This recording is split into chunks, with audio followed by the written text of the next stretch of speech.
Thank you very much for joining us this evening for our City Council meeting. We'll go ahead and get started. Wendy, could you please call the roll? Adamson. Here. Bray. Here. Cheatham. Here. Lurick. Here. Ortega. Here. Stevens. Here. Black. Here.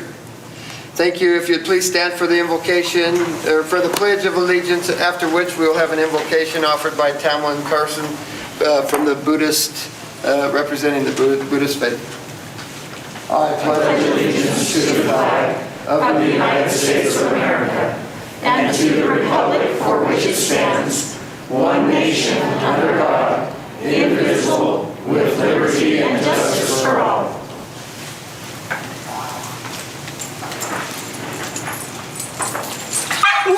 Stepped on the dog. Whoops.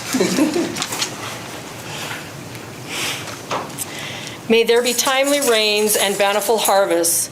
May all medicines be effective and wholesome prayers bear fruit.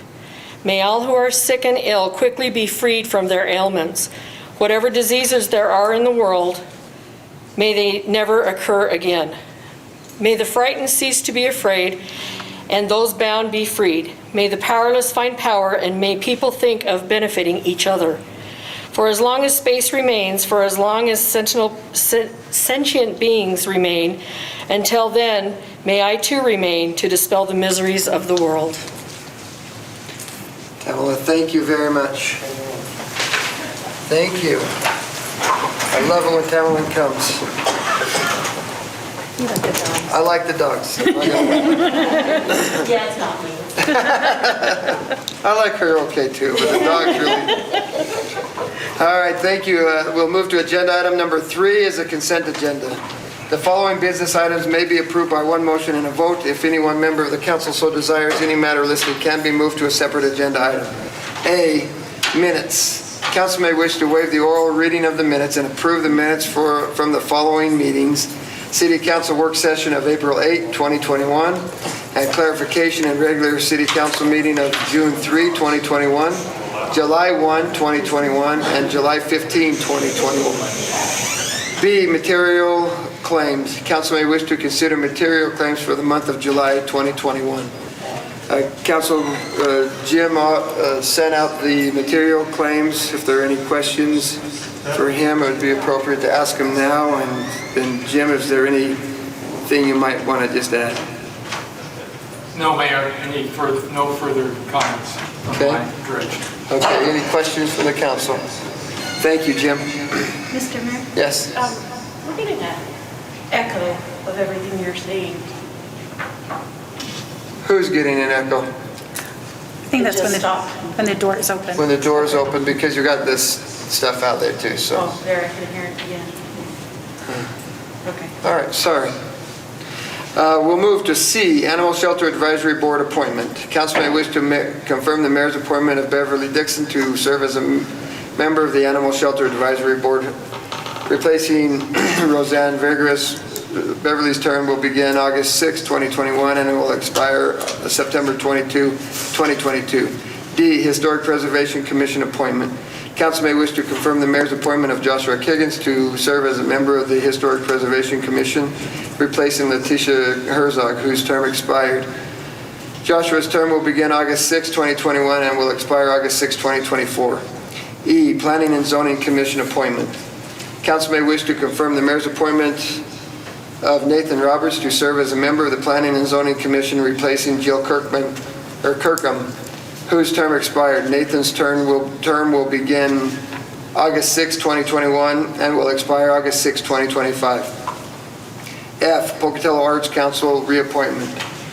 Council may wish to confirm the mayor's reappointment of Carmen Day to continue serving as the Pocatello Arts Council.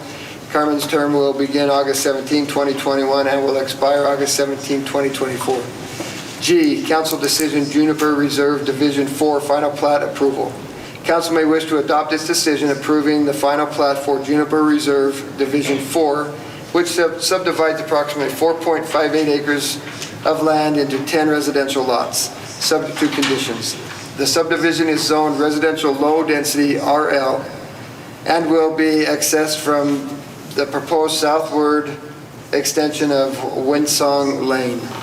H, council decision, vacation of portion of Zebarth Road right of way.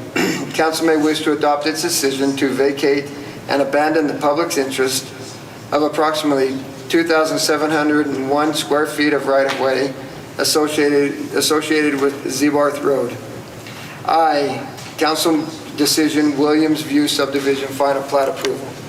Council may wish to adopt this decision approving a final plat for Williams Subdivision, which subdivides 3.87 acres of land into 6 lots, subject to conditions. The subdivision is zoned residential medium density single-family RMS and will be accessed from a private road extending south from Barton Road. Mr. Mayor. Councilman Cheatham. Mr. Mayor, I'd move to approve agenda item number 3, the consent agenda, items A through I. Second. We have a motion by Cheatham and a second by Lyric. Wendy, could you please call the roll? Cheatham, Yes. Warwick, Yes. Adamson, Yes. Gray, Yes. Ortega, Yes. Stevens, Yes. Thank you. Agenda item 4, calendar review. Council may wish to take this opportunity to inform other council members of upcoming meetings and events that should be called to their attention. On August 11 at 1:30 p.m. will be a city council budget meeting. August 12 at 9 a.m. will be a city council work session. August 19 at 2 p.m. will be a council liaison work session clarification. At 5:30 p.m. will be a council clarification meeting. And at 6 p.m. will be a regular city council meeting. Other events, August 14, Joint Jaunt Fun Run, sponsored by Portneuf Total Joint Center. Contact the Community Rec Center for more information. Open burn ban in wild and urban interface areas continues. And as a reminder, citizens are required to wear face coverings when entering any City of Pocatello building or facility or while riding in public transit buses. One thing I would like to remind the council and the public about when it comes to face masks is the council gave direction that if we move above 15 or above, 15 cases per 10,000 people for 2 weeks, that we are to call a special session to discuss a mask mandate. And so yesterday was the first day we were over 15, so that count has started. And so I would encourage everybody to please wear a mask. Let's not get to a mask mandate again, would be my hope. So.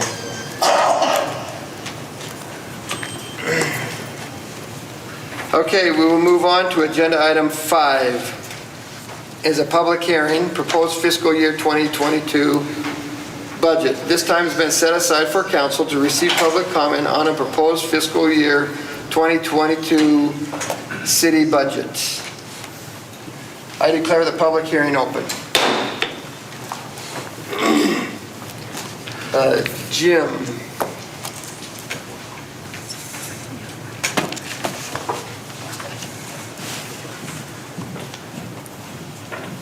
In the spirit of the 2021 Olympics, I now state, let the games begin. We're talking about the budget games. So I'm just going to highlight just a few elements of the 2022 budget. And then obviously the rest of the meeting is intended to be for the public and the city council to make their comments and ask any of the questions.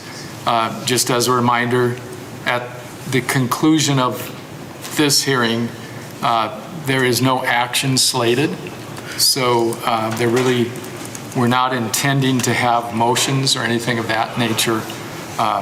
Any direction that you would give would not necessarily, within the context of what I've just said, equate to seeing changes in the budget document. The budget document has been published. It's a detailed document. I do have hard copies available over there. Any people in the audience that would like to see a hard copy, you're welcome to take one of those. It's also on the city's website. I will say that it's a little more legible when you look out on the website than it is in this hard copy form. The margins shrank a little bit as the copying took place. And so just in the form of a few highlights. The general fund budget for fiscal year '22 is the amount that was published and the amount that is as a result of that proposed. Expenditures of $38,347,629. Revenues that are $906,766 less than expenditures of $37,440,863. The way the document works is the first couple of pages indicate a history of expenditures and revenues for fiscal year 2020 and fiscal year 2021, and the published as well as vis-a-vis the proposed budget for fiscal year 2022 for each of the funds, including what I just mentioned, the general fund. The pages that follow, the first two pages, based upon initial estimates of fund balance, show what the fund balance is for each fund anticipated at the end of the fiscal year that we're in right now. Also, that equates to the fund balance, estimated fund balance for the next fiscal year. And as an example, in the case of the general fund, on page 3, it shows general fund with an estimated beginning fund balance of $14,853,953. Net revenues less expenditures of a negative $906,766, which would bring the fund balance, taking into account that deficit, to a balance of $13,947,187. That same format is used throughout the next page as well. On the 5th page, the tax revenues are broken down by fund. There's a calculation involved with that that incorporates the revenues that are received within each one of the departments. Some departments have much more revenue than others, and the tax impact for those departments that have more revenues is less, and for those departments that have less revenues, the tax impact is greater. So there's an inverse relationship there. The revenues that I'm speaking of, in addition, those would be in addition to property taxes and their fee-related revenues primarily. There are also some other taxes that are incorporated within that context, sales tax revenues and the other shared revenues that the city garners as a result of the allocation by the state to the city. On that basis, it shows our total and anticipated tax levy, and what was published in the document that was published a couple of weeks ago includes tax revenues of $31,730,674 allocated amongst the different departments. The largest department is the police department, which gets 35.55% of the total tax revenues. And then the general fund takes 71.31% of the total tax. And again, this is property tax revenues. There's a recap at the bottom of page 5 that shows property tax levy for the current fiscal year 21, which is also the tax year 2020, of $30,474,463. Incorporated in the document that was published was new construction estimated at roughly $316,000. And in accordance with the action that was taken by the City Council on July 8th, that includes in the document that was published the inclusion of 3%, the 3% revenue that could be taken if the council decides to do that, of $939,000. That would make the total amount of property tax revenues $31,730,674. And just to put that in context one more time, so that's what the total property tax revenues for all funds, all departments within the city, $31.7 million.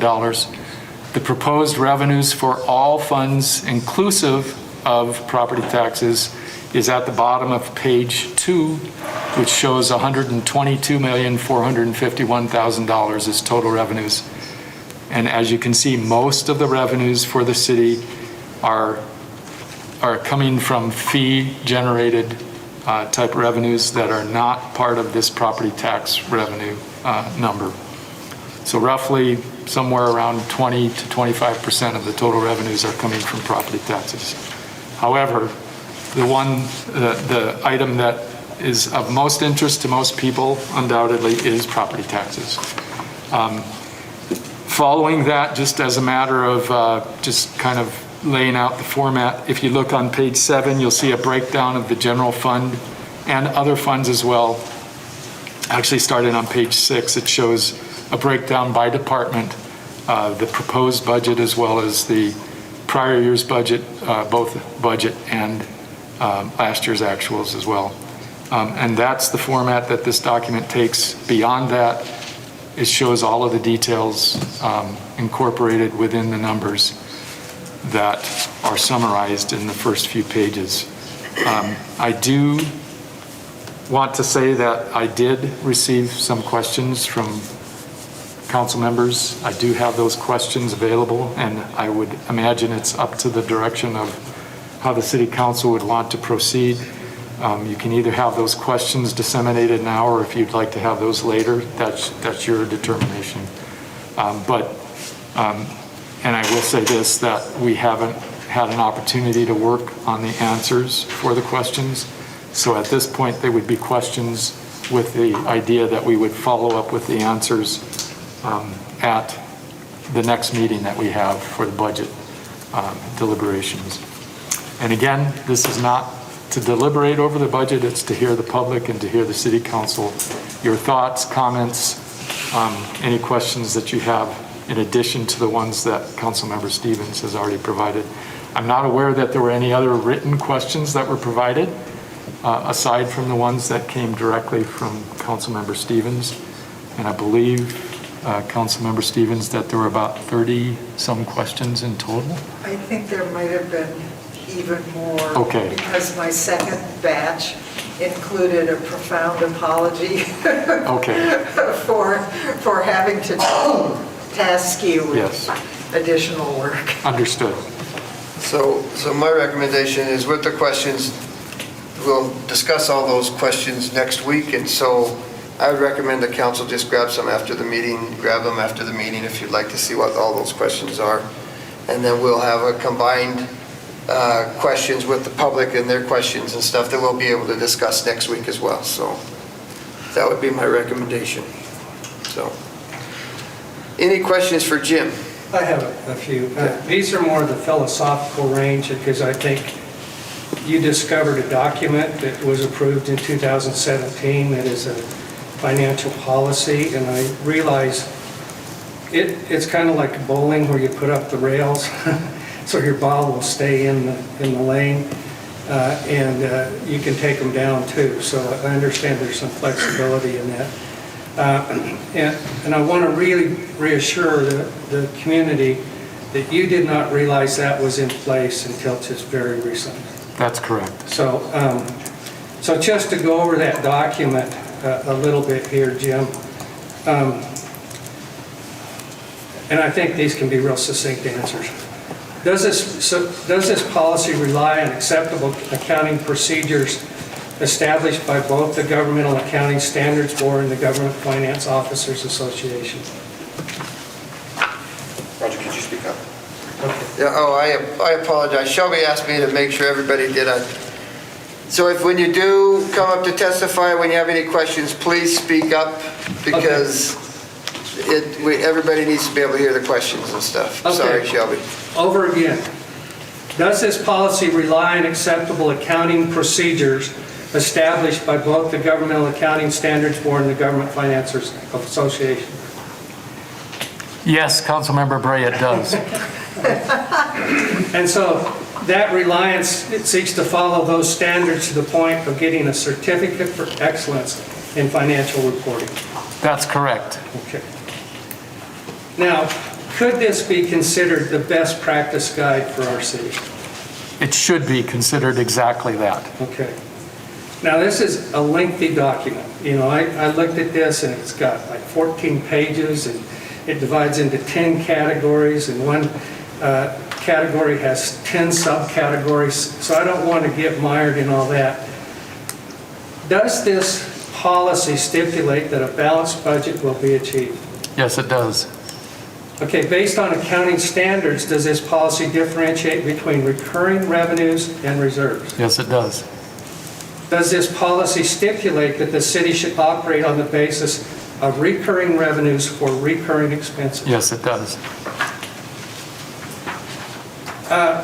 Could you give us an example? Because even though some of us know it in practice, what are recurring revenues and what are recurring expenses?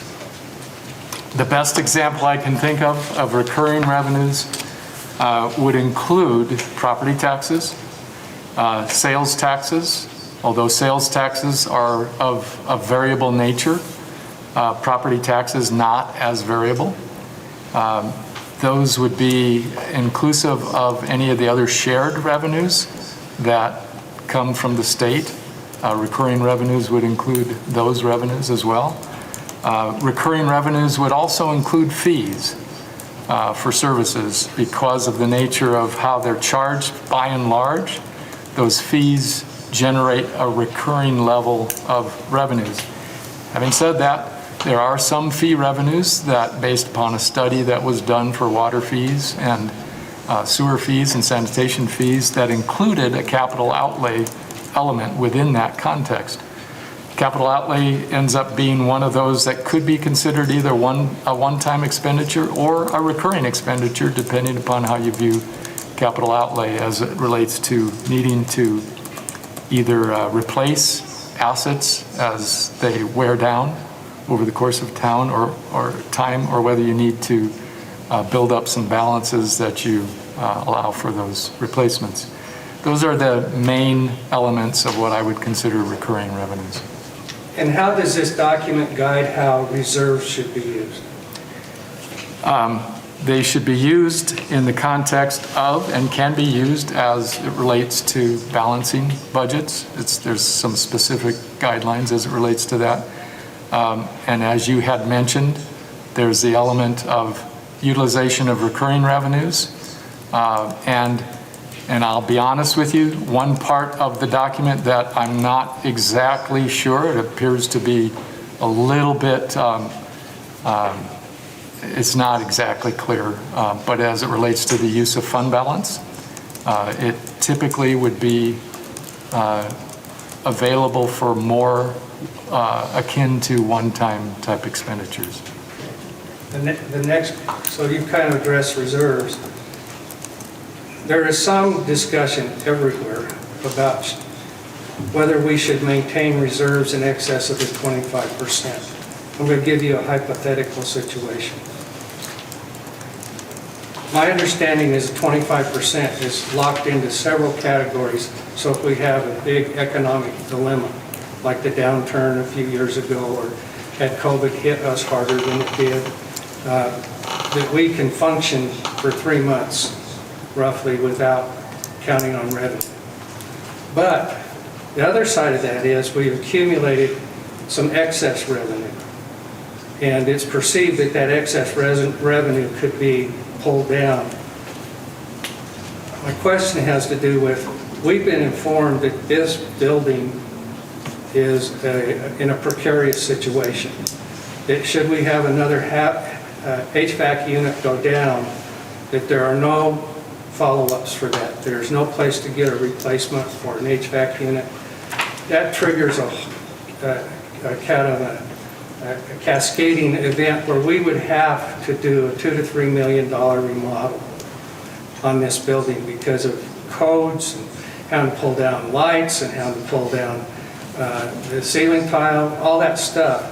So should there be some reserve on top of what's designated to each area for emergency situations, where you have a specific emergency that doesn't go to all departments, but just comes to the city hall and says, if you're going to work here, you got to do something?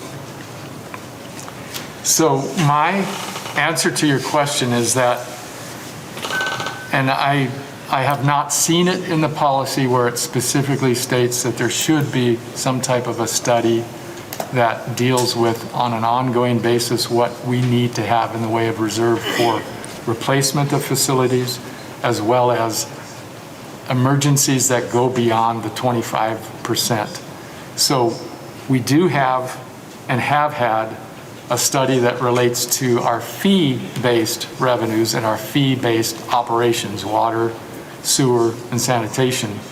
And there are some essentially portions of our fees that are being charged with the idea that we're building up the ability to replace some of the assets that need to be replaced. We do not have that same element included in our budget at this point in time. We do have a Fund 78, that has been designated to some extent as our ability to replace capital facilities that are non-enterprise related. Those capital facilities, without doubt, will cost much more than the balance that is in that Fund 78 at the time they need to be replaced. It is prudent to set aside money for the replacement of capital assets over the course of time.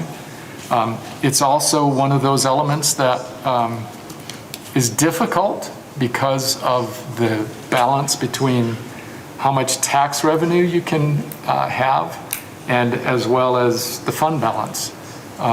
Fund balances typically are not supposed to grow. That's part of the statutory requirements that we have. But at the same time, it's prudent to be setting aside more money than what we currently have for replacement of assets. Emergencies, should be examined within the context of, is 25% enough to deal with that possibility of emergencies? In some funds, I don't imagine that we would need to have any more than 25%. And in some funds, we would not need to have 25%. In the case of the general fund, because the general fund is viewed as the stopgap for all of the elements of what happens for the city of Pocatello for the most part, it is prudent to have more than a 25% balance. In that context, if your question is, do we need to have a larger fund balance? Far be it for me to say we need to garner some more taxes for that purpose. But it is prudent to develop a higher or a larger fund balance than what we currently have. I've just got a few more questions. Okay. There are a couple things. One of the things it stresses is that our budget process should be so clear that the public understands what we're doing. I think we will agree that this year has been a convoluted process because it all got compacted, and it's real hard for people to extract that from. But in this also it states that we shall develop and maintain a 5-year financial forecast for each operating fund in conjunction with the annual budget process.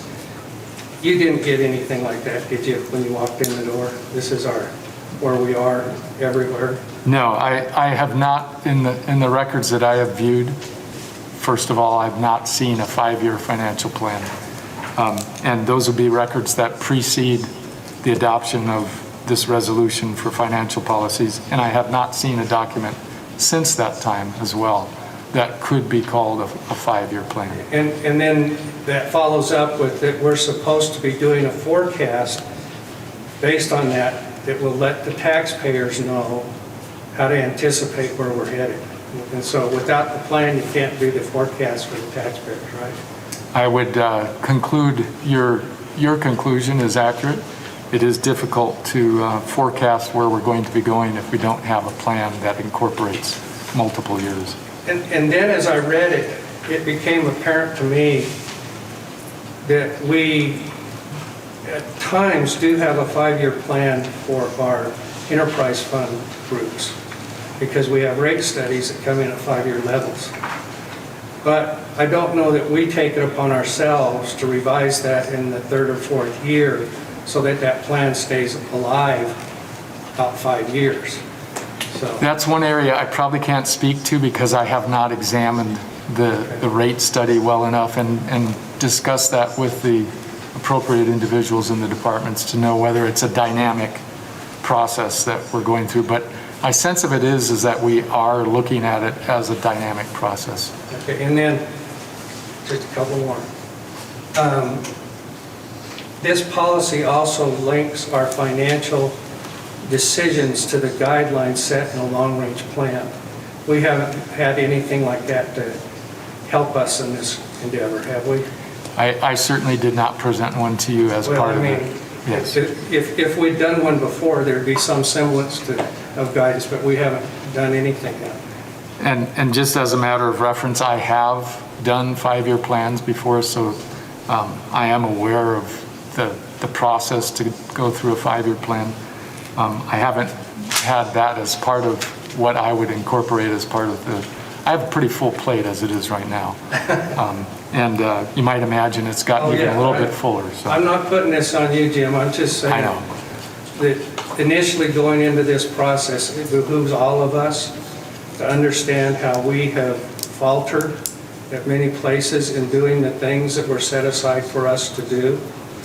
And it's hard for a financial officer to come in and to address all these things if we, as a council, are not keeping them at the forefront. So that's part of my purpose tonight, is to let the public be aware that you are not accountable for all of this, because it really is something that's just started to unravel before us in this last bit.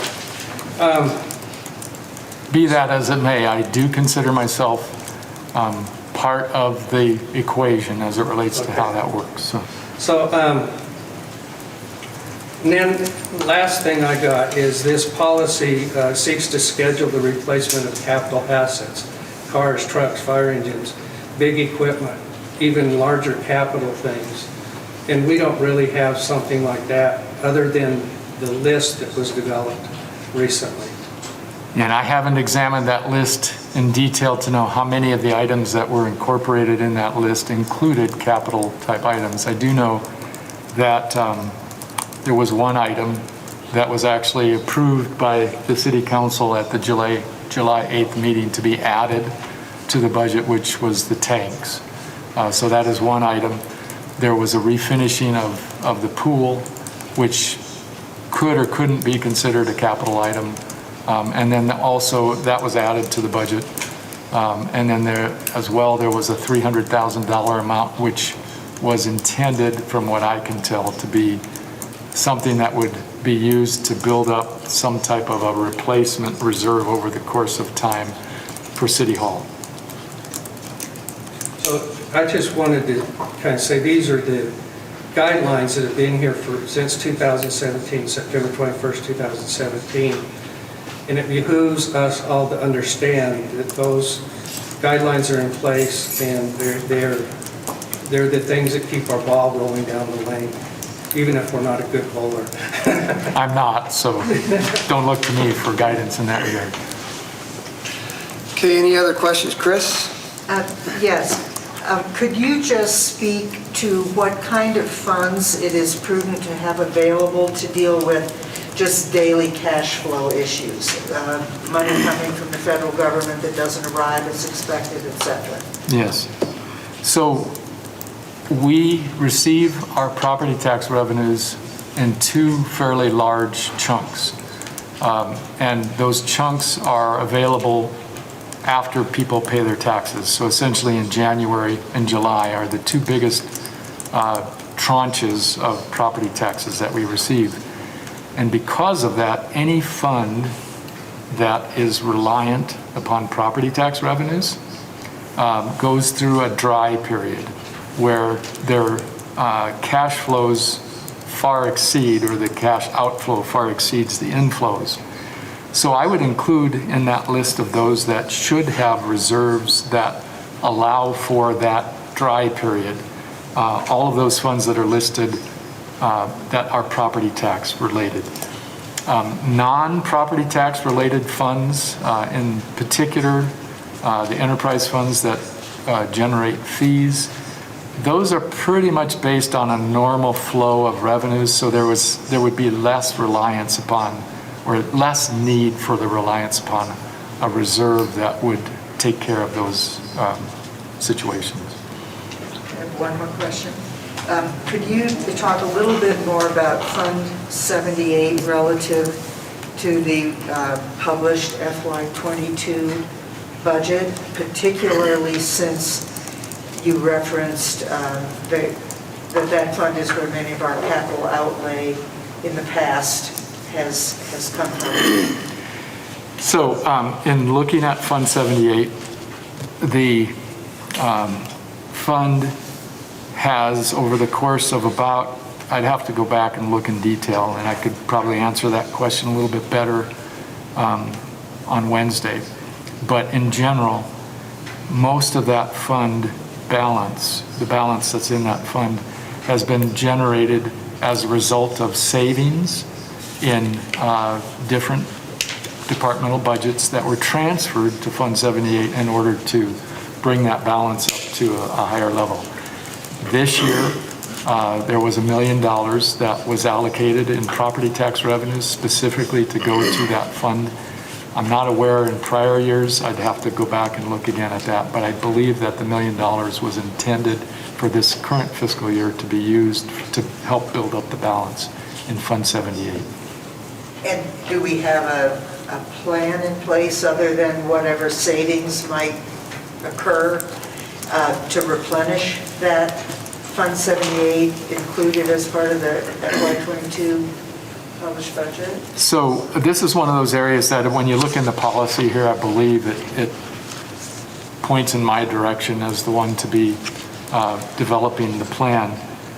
The difficulty I have, A, I haven't developed a plan, and B, one of the flaws probably in this document, and I'll be very frank, is the authority to do some of the things that are dictated as part of the policy does not rest with the finance director, and it's difficult under those circumstances to bring about some of these policies, other than the ones related to following governmental accounting standards and things of that nature. Those are fairly readily available to me to utilize, but I have not developed a plan. I'm not aware that there is a specific plan as it relates to the replacement of assets. Okay, so there's no replenishment plan, it'll just be whatever savings various departments or wherever money can come from?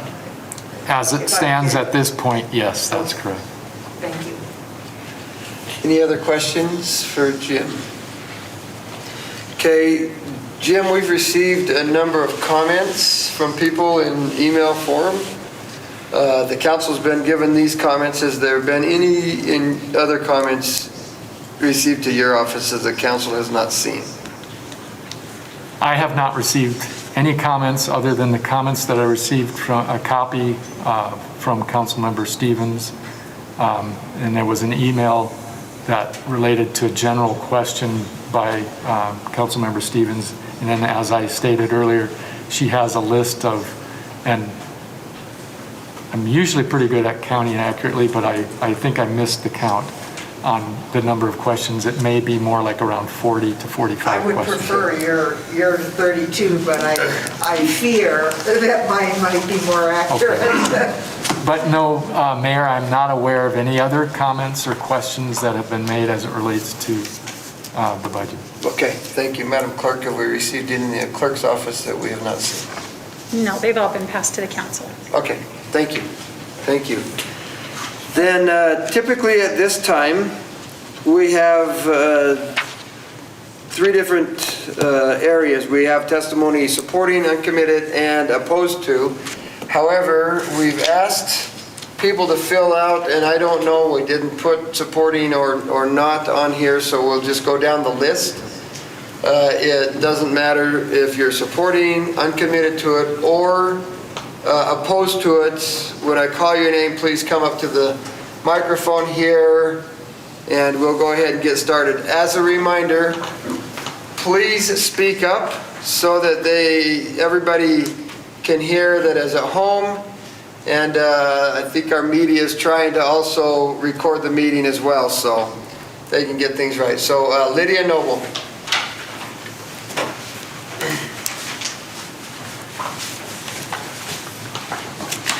Good evening, Mayor and Council. My name is Lydia Noble. I live at 2042 Cassius Street, and I'm opposed to the current budget. City services grow or should grow roughly in step with population. That's often used as a rough guide for many cities. After looking at the numbers, if Pocatello city departments have grown by about 2% over the last 4 years after accounting for inflation, that's about in line with appropriate real growth based on population growth of an average of 0.66 per year over the last 10 years for Pocatello. Unfortunately, Pocatello has multiple examples of city departments which have exceeded that 2% growth. That's what I'm trying to understand, and that's what citizens need to understand. Why has growth in certain departments far exceeded reasonable expectations of growth based on population? What justifies this excessive growth? You, council members and mayor, you all should be able to explain that and be able to help me to understand it. In regards to the budget, first, I do not agree with this budget because I do not agree with how it was brought into balance by removing funds from the general fund city savings account and by virtually wiping out the capital improvement fund. This is not the way to structurally and correctly balance a city budget or any budget. It's basically a one-time temporary fix that just cannot continue every year.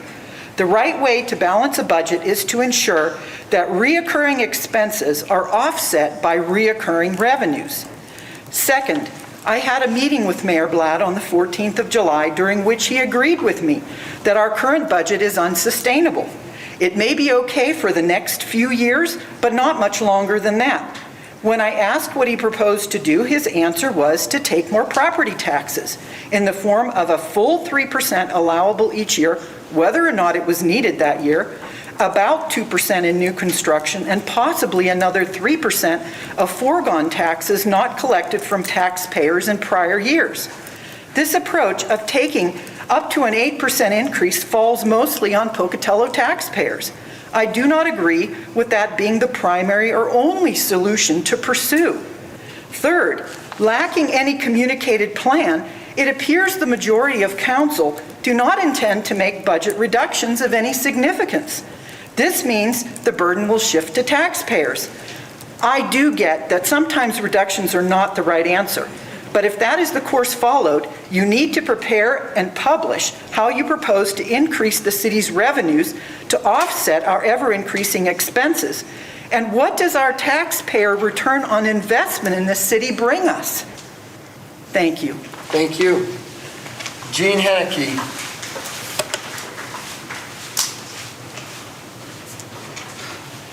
Good evening. My name is Jean Haneke, and I live at 2904 Bertie Thompson Drive in Pocatello. Moving from California 4 years ago to Pocatello has been one of the best decisions I've ever made. Pocatello is a thriving, friendly, welcoming community, and how fortunate to be a part of it at this positive, exciting time. Just since August of 2017, businesses have expanded and are growing. Homes are being built, new businesses are choosing Pocatello and offering increased job opportunities. And I believe an all-around robust future lies ahead. While being on the Idaho Gold Star Families Memorial Monument Committee, I had the opportunity to work with several city staff members and have nothing but praise for them. John Banks, our Parks and Recreation Director, and Merrill Quayle, Public Works Engineer, helped our committee bring a request to the City Council, who gave full approval of our project. And additionally, those gentlemen helped us understand any requirements, and for example, like the landscaping, because this plaza is now a city park. In order to continue moving forward, I recommend approval of the proposed 2022 budget and the proposed 2022 fee changes. For my part, I am willing to pay the taxes I pay because they bring necessary services to my fellow citizens and to me. We need to constantly invest in our city, and I see examples of ongoing work to keep our city in good condition. As our city and citizens recover from the effects of COVID, it's even more important for our city to be there supporting everyone, but especially those who are struggling. While we recover, it's critical to support our city staff by providing realistic wages and benefits, providing library services, parks and recreation services, and aid for social and medical services. That is not a time to cut staff positions or wages, close parks, close the library, close the zoo. We are so lucky to be in Pocatello, and with the passage of the 2022 proposed budget and 2022 proposed fees, I believe there is a very positive future ahead. Please do not take us backwards. Thank you. Thank you. Lisa Armio. Good evening. I know you have a long evening ahead of you, so I'll be brief. First, I need to tell you that I don't live in the city limits of Pocatello, but every tax I pay is paid to Pocatello. I own 5 properties, so I'm hit pretty hard by the property tax situation.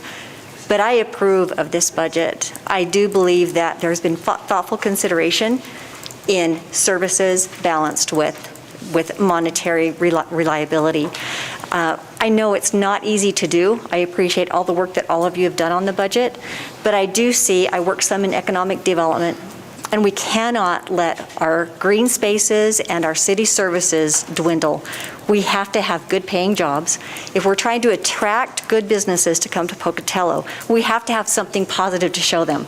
I think by cutting services, cutting personnel, that is not the foot we want to put forward in our future of Pocatello. Thank you. Thank you. Rita Casablanca.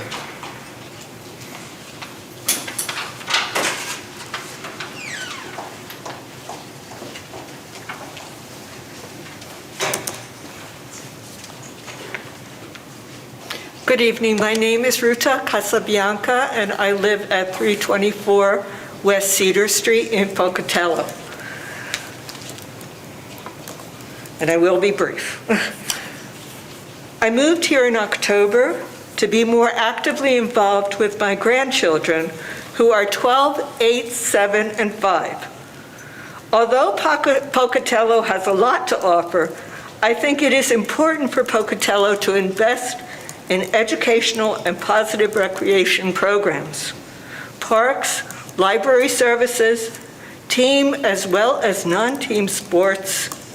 Instead of cutting back on these positive programs, they need to be enhanced. If we don't, we will pay the cost in other ways. Prevention and positive recreation programs will bring rewards. Without them, the community will pay a heavier price. I believe cutting services at this time is very short-lived and dangerous in the long run. We are looking for economic development. Potential investors and employers are looking for a positive environment for their employees, which means educational and recreational opportunities. Cutting these city programs will only hurt. We are a community, and we need to work together to bring positive services to all our children and residents. We have no Boys and Girls Club, no Y, and other easily accessible recreation programs for all the children and youth in Pocatello. This needs to change if we are going to have a vibrant, productive community. And I believe the city should take the lead and enhance its offerings rather than reduce them. Thank you for the opportunity to speak. Thank you, and I apologize for calling you Rita, not Ruta. Oh, that's okay. Noreen Wild.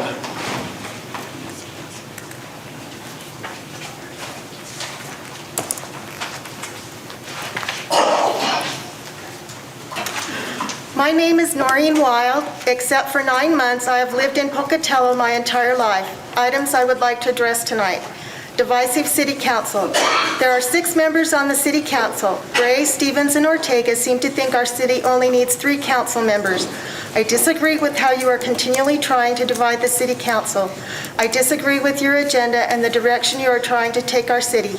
This is not the Pocatello I want.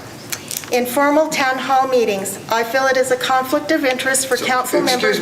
Excuse me, Noreen, I need you to talk on the budget. Okay. I would like to address City Council Member Claudia Ortega's list of suggested personnel cuts from the Idaho State Journal article Friday, July 30th, 2021. Our city is growing, building is going on everywhere. We are trying to attract new businesses to our community to provide good-paying jobs. With a growing community, now is not the time to eliminate key positions in our city leadership. We need the leadership, knowledge, skills, and expertise of these department leaders in figuring out these budget issues within our growing community. I believe these department leaders are trying their best to manage their departments efficiently regarding our current tight city budget. Let them do their jobs. Without these positions, are you expecting the employees under them to manage themselves? Ortega's list of positions to eliminate include 2 lieutenants, 2 stenographers, crime analyst, public works director, city attorney, and legal assistant. These positions require specific skills, knowledge, and abilities that are needed within the city. These positions are not the types of positions that could easily be done by other employees or combined within other departments. I disagree with eliminating these positions. Seasonal parks employees. A Google search of Pocatello Parks map listed 18 parks in the city of Pocatello. If you eliminate the seasonal parks employees, who will maintain the lawns and landscaping in our many city parks? Team sports. When our children were young, they participated in the team sports provided through the city of Pocatello. These programs provide good, healthy activities for children during the year. They provide positive learning experiences, teach skills, sportsmanship, and teamwork. All things good for a growing community. Team sports should not be eliminated. Once these programs are gone, it is hard to bring them back. Parents will take their children to other communities where programs are available. Marshall Public Library. A library is at the heart of a city. The suggestion by Ortega to cut library hours and services would be detrimental to our community. If you start eliminating the days, hours, and resources available to use the library, you might as well close the facility completely. If you make it too difficult for patrons to access services, they will quit going to the library. Thank you for giving me the opportunity to speak and voice my opinions. Thank you. Heather Disselcombe.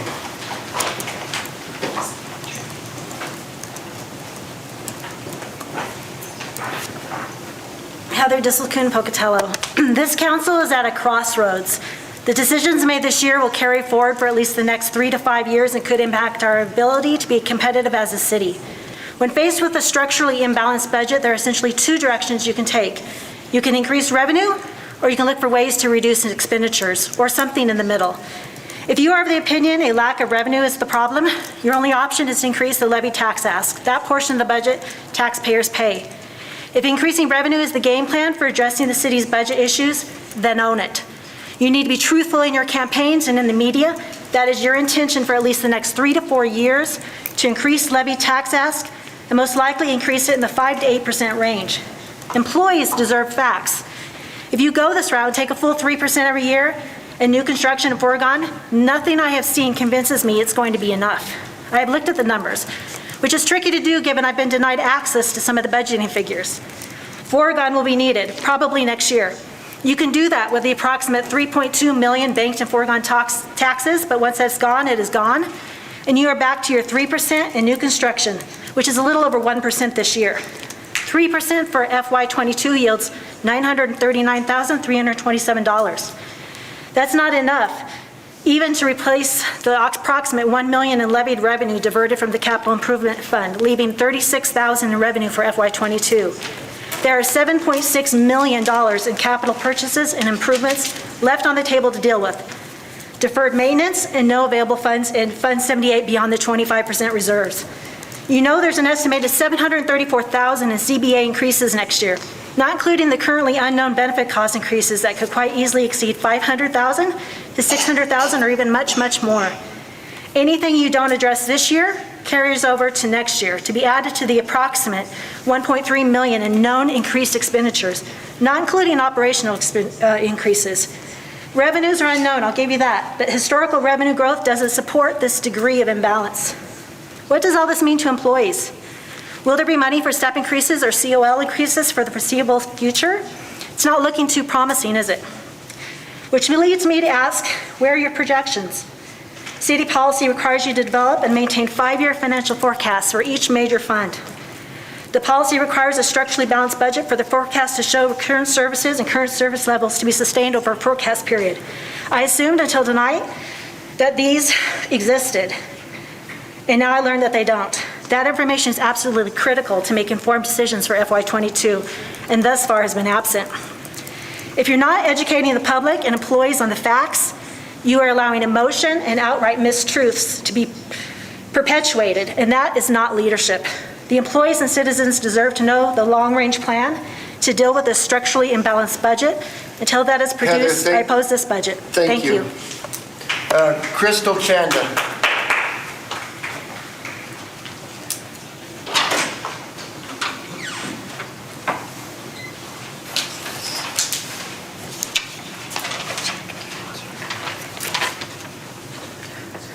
Crystal Chanda, Pocatello, Idaho. Good evening, Mayor and council members. I come to you for the budget change.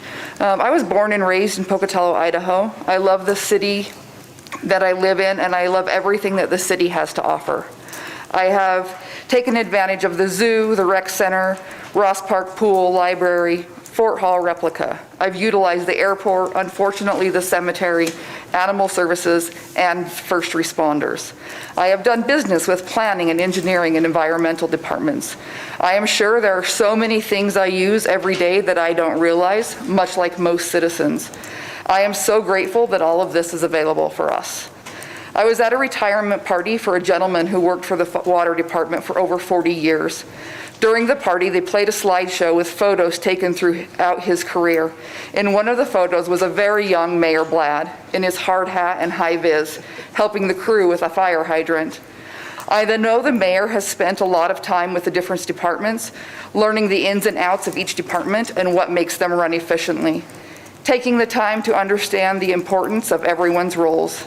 I would hope that all city council members voting on the budget take this same approach. This means not just knowing the tasks that each person performs, but how eliminating this person's role would affect others in the department. Does eliminating a librarian position mean paying another librarian overtime? If we eliminate the public works director position, is the city engineer going to get paid less to do the same amount of work? If we eliminate a seasonal park employees, who will be mowing the grass and pulling the weeds? I understand the need to reduce spending, and sometimes this requires consolidation. But this cannot be done by looking at salaries, but instead, the roles that people play in helping our city function. This is not something that can be accomplished a week before the budget is on the agenda. In closing, I would like to say that that having a divided council is not in the best interest of our city. Not everyone on this council has to have the same political belief or see eye to eye. Diversity is very beneficial. However, it is very evident that the council does not get along. Watching the drama that has played out on social media over the past weeks is embarrassing. I want to remind each one of you that you are elected to this position based on promises that you made to citizens to do what's best for our city. Crystal. Not what's on your own agendas. I hope you remember this tonight as you vote on the budget, as well as every business item you see while serving your term. Thank you.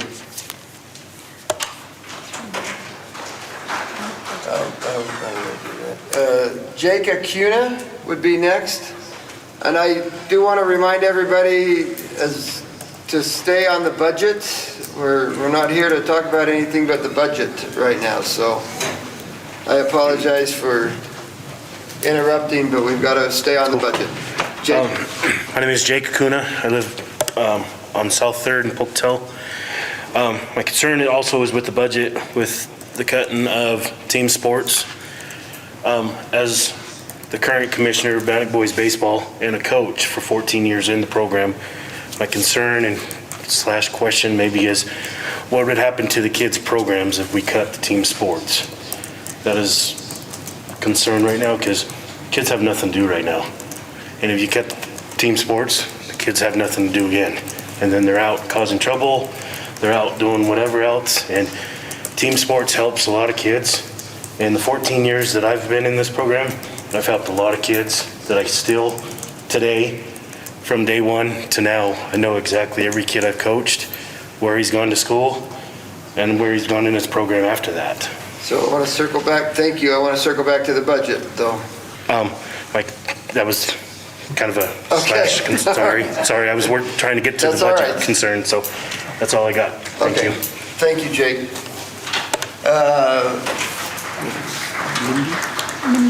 Mindy Quell.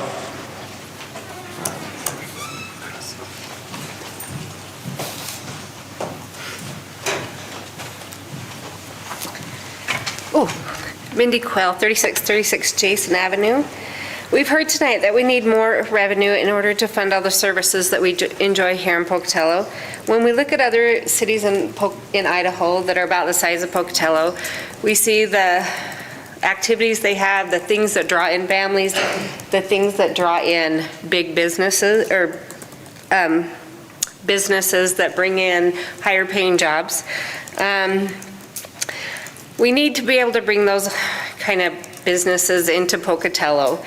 If we cut things like our library down to part-time, no one to mow the lawns in the parks, no one to take care of, no activities for the kids to do, we lose the curb appeal of Pocatello. So I ask that I don't support the budget because I would like to see us find ways to bring in more businesses and bring in more things to help improve our tax revenue that way, rather than cutting out all the things that are great in Pocatello. Thank you. Joshua Mansfield.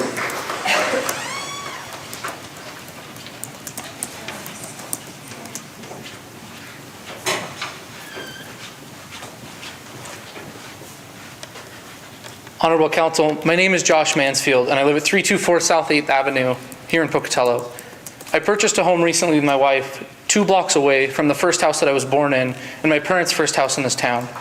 I did so as a young professional who went elsewhere for college because I believed that Pocatello was a place that I could raise my family, one that offered the kind of services that many have described here today. I believe that the draconian budget cuts recommended by certain council members tries to pretend that there isn't a fiscal benefit to things like parks, libraries, or team sports. Because on the ledger, it's impossible to tell how many team sports does it take to attract young professionals. It's an answer that can't be put on a budget. However, as you continue to pretend that there is a way that you can cut services without attracting young professionals to come and perform important services here in the city, then it's not just a question of attracting businesses, but attracting those who work in them. As a director of a multi-clinic healthcare operation here both in Pocatello and in Idaho Falls, we offered a position to a man in the Midwest who recently graduated with his doctorate. He accepted the position on one condition, that he wasn't required to work in Pocatello and he could exclusively work in Idaho Falls. His watching of the news of Pocatello, the views of social media, and his belief that Pocatello wasn't the place for him to raise his family is a reason that we're losing out on a valuable professional who offers things like property taxes and sales taxes. I can't tell you how much investment it would have taken in the parks in order to attract him. But what I can tell you is that the way that we approach the budget, in which people are considered second behind the numbers, then you begin to drastically lose those who have the capacity to make our city better. Not only, though, are we looking at these important services and the actual properties that we reutilize, we also consider those who work in positions that are incredibly difficult, firefighters and policemen, who are underpaid as it is, and then the proposal to cut positions, including the mechanic of the fire trucks, and then ask yourselves, why do people not want to live in Pocatello and instead choose to live in surrounding communities? It's because there are emergency services and social services available and they believe are invested in and have a future. If you continue along the path that has been proposed by certain council members, then Pocatello becomes a place that is fine to work but unacceptable to live, and you lose young professionals and young families who come out of Idaho State University. You have the opportunity to capture a critical demographic near my age range who are looking to buy houses, settle down, and find a place to raise their families. And if you turn away from that, you lose perhaps one of the most important sources of revenue moving forward, especially in a city that is dependent upon sales tax as a critical form of revenue. Honorable Council, the only way that Pocatello succeeds is if you invest in it, not strangle it. Thank you.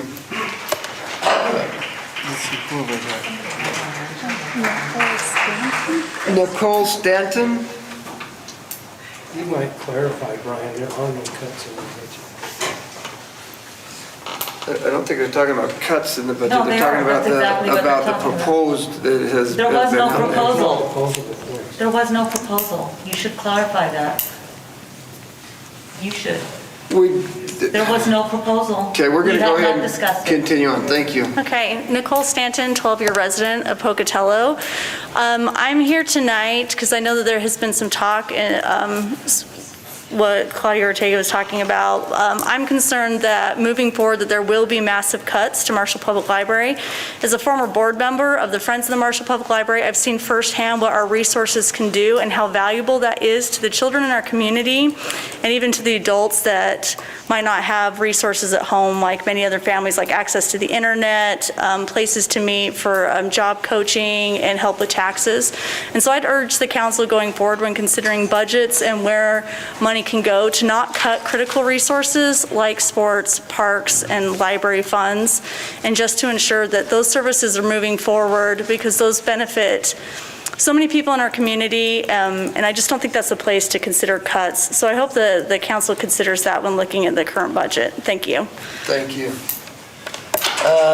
Andy Moldenhauer.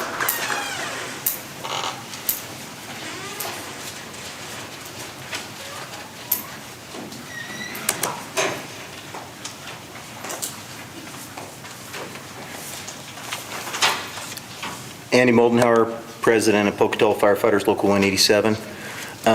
There's been a little bit of a narrative among some council members about how Jim Kruger suggested $1 million worth of budget cuts.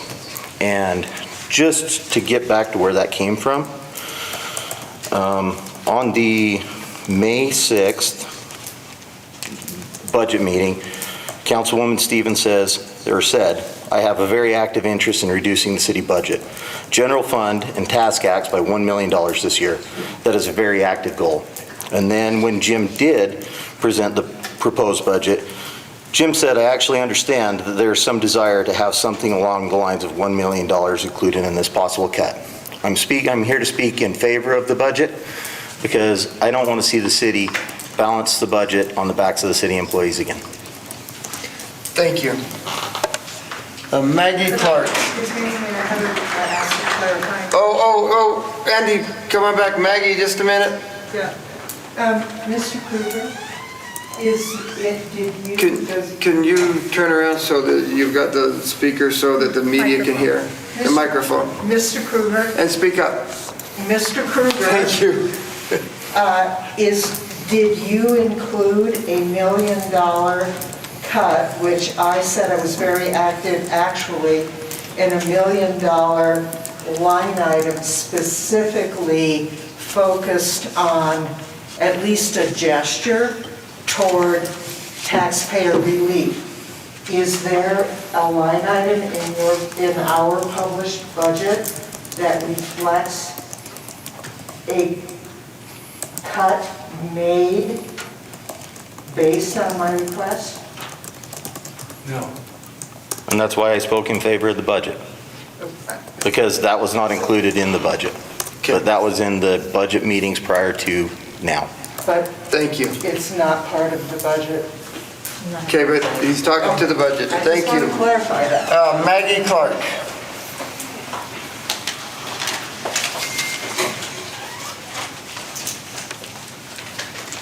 Mr. Mayor and members of the City Council, I would like to address Ortega's list regarding the budget this evening. And my address is 717 West Eldridge Road, Pocatello. Until a few weeks ago, I was employed by the city in the engineering department as the Public Works Project Manager. I was listed on the streamlining list along with several of my colleagues. I understand that doing a thorough assessment to find redundancies is just proper management. However, I feel that the approach of simply looking at organizational charts is not the way to make a fully informed decision. For example, myself and another employee included on the list worked to get over $5.5 million of grant funding. We leveraged about $482,000 to get this $5.5 million in projects over the next 6 years. If my previous position were to be contracted out, it would cost 3 or 4 times as much as my salary that I was getting paid. This is just one example of the need to take the time to understand what these employees do and perform an exhaustive analysis to determine if there are indeed redundancies before a loyal, dedicated citizen and employee is put on a streamlining list, many of which are tax-paying citizens in Pocatello. This type of actions from City Council are eroding the morale against, amongst the city staff, and frankly, negatively impacting the citizens' perception of their governing body. Now, speaking purely as a citizen, the proposed cuts to the library and the Parks Department staff disproportionately affect the middle to lower income earners in Pocatello.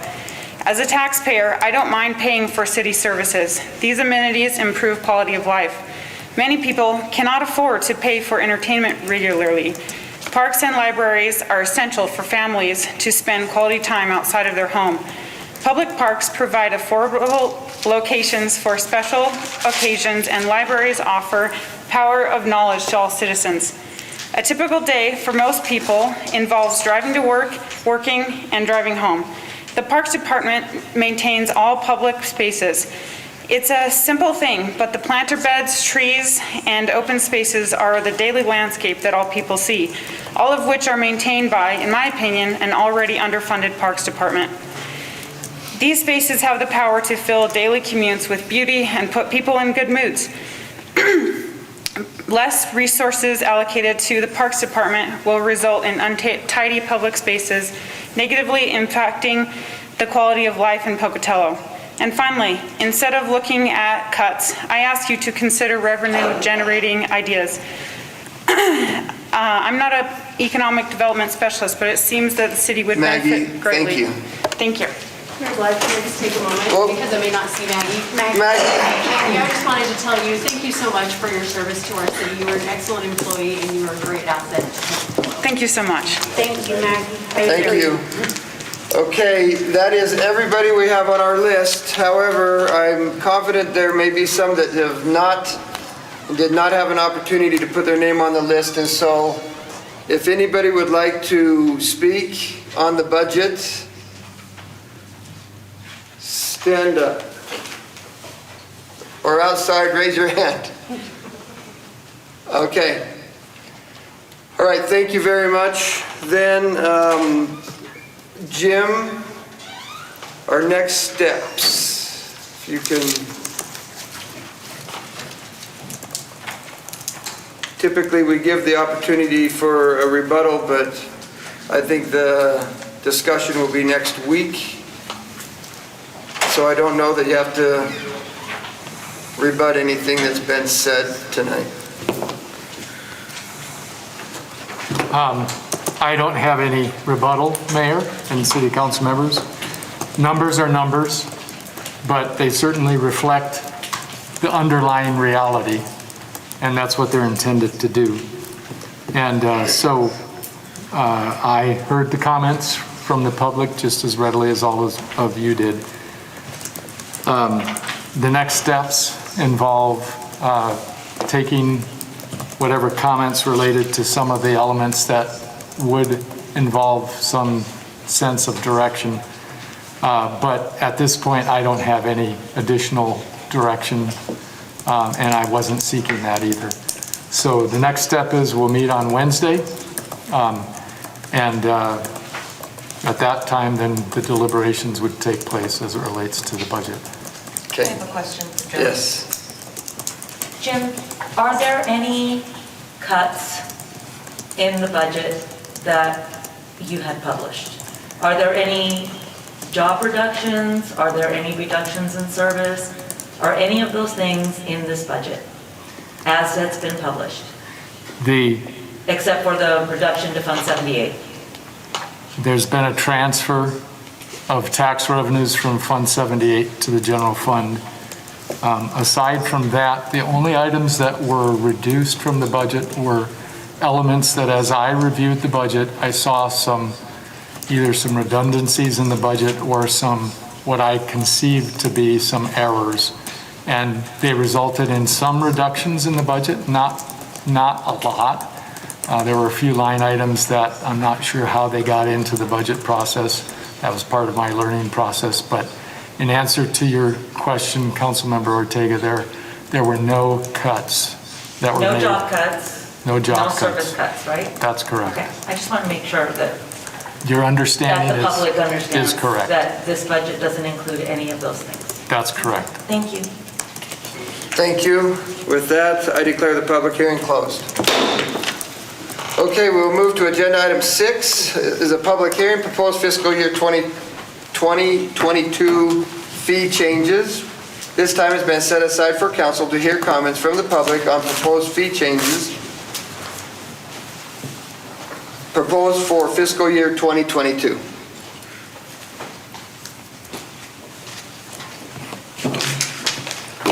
I declare the public hearing open. Forgot I was supposed to gavel it down. I think everybody could hear the gavel. Thank you for the level of volume there. So the fee changes that are proposed are the same fees that were provided to the city council at one of the earlier budget meetings. There are no changes to that, and within the context of what you have before you here, there are a number of different fees that are provided here. We're trying to be as much as possible transparent with you.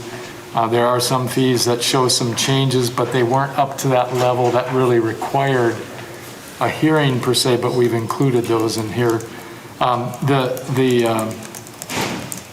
The departments that are associated with these fee increases are either here tonight, here with us, or they are in the other room listening in. So if there are any questions in specific as it relates to some of these fee increases, they're probably more able to answer those questions than I would be. That's pretty much all I have to say as it relates to that. I would say one other thing, that in the cases of the water fees and all the water fees, sanitation fees, and sewer-related fees are associated with the fee study that had been done previously. And as I understand it, it had been reviewed with the city council over the course of the last 2 or 3 years. I may be incorrect on that, but that's my understanding of it. On that basis, I conclude my remarks, Mayor and City Council. I'm open to any questions, and certainly. Okay. I have one. Do the sanitation fees reflect the proposed increase by Bannock County on our landfill use? That is a question for Tom Kirkman. I don't know if he's here today to provide an answer to that question. I can speak to that. Good.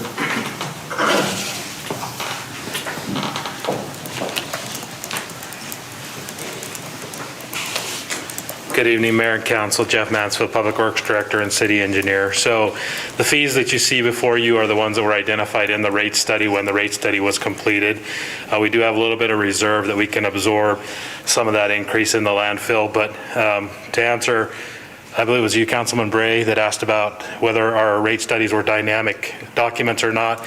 So as we're seeing these increases coming from Bannock County, we're evaluating those rate studies, and we'll make adjustments as we need to help accommodate for that additional cost to the city.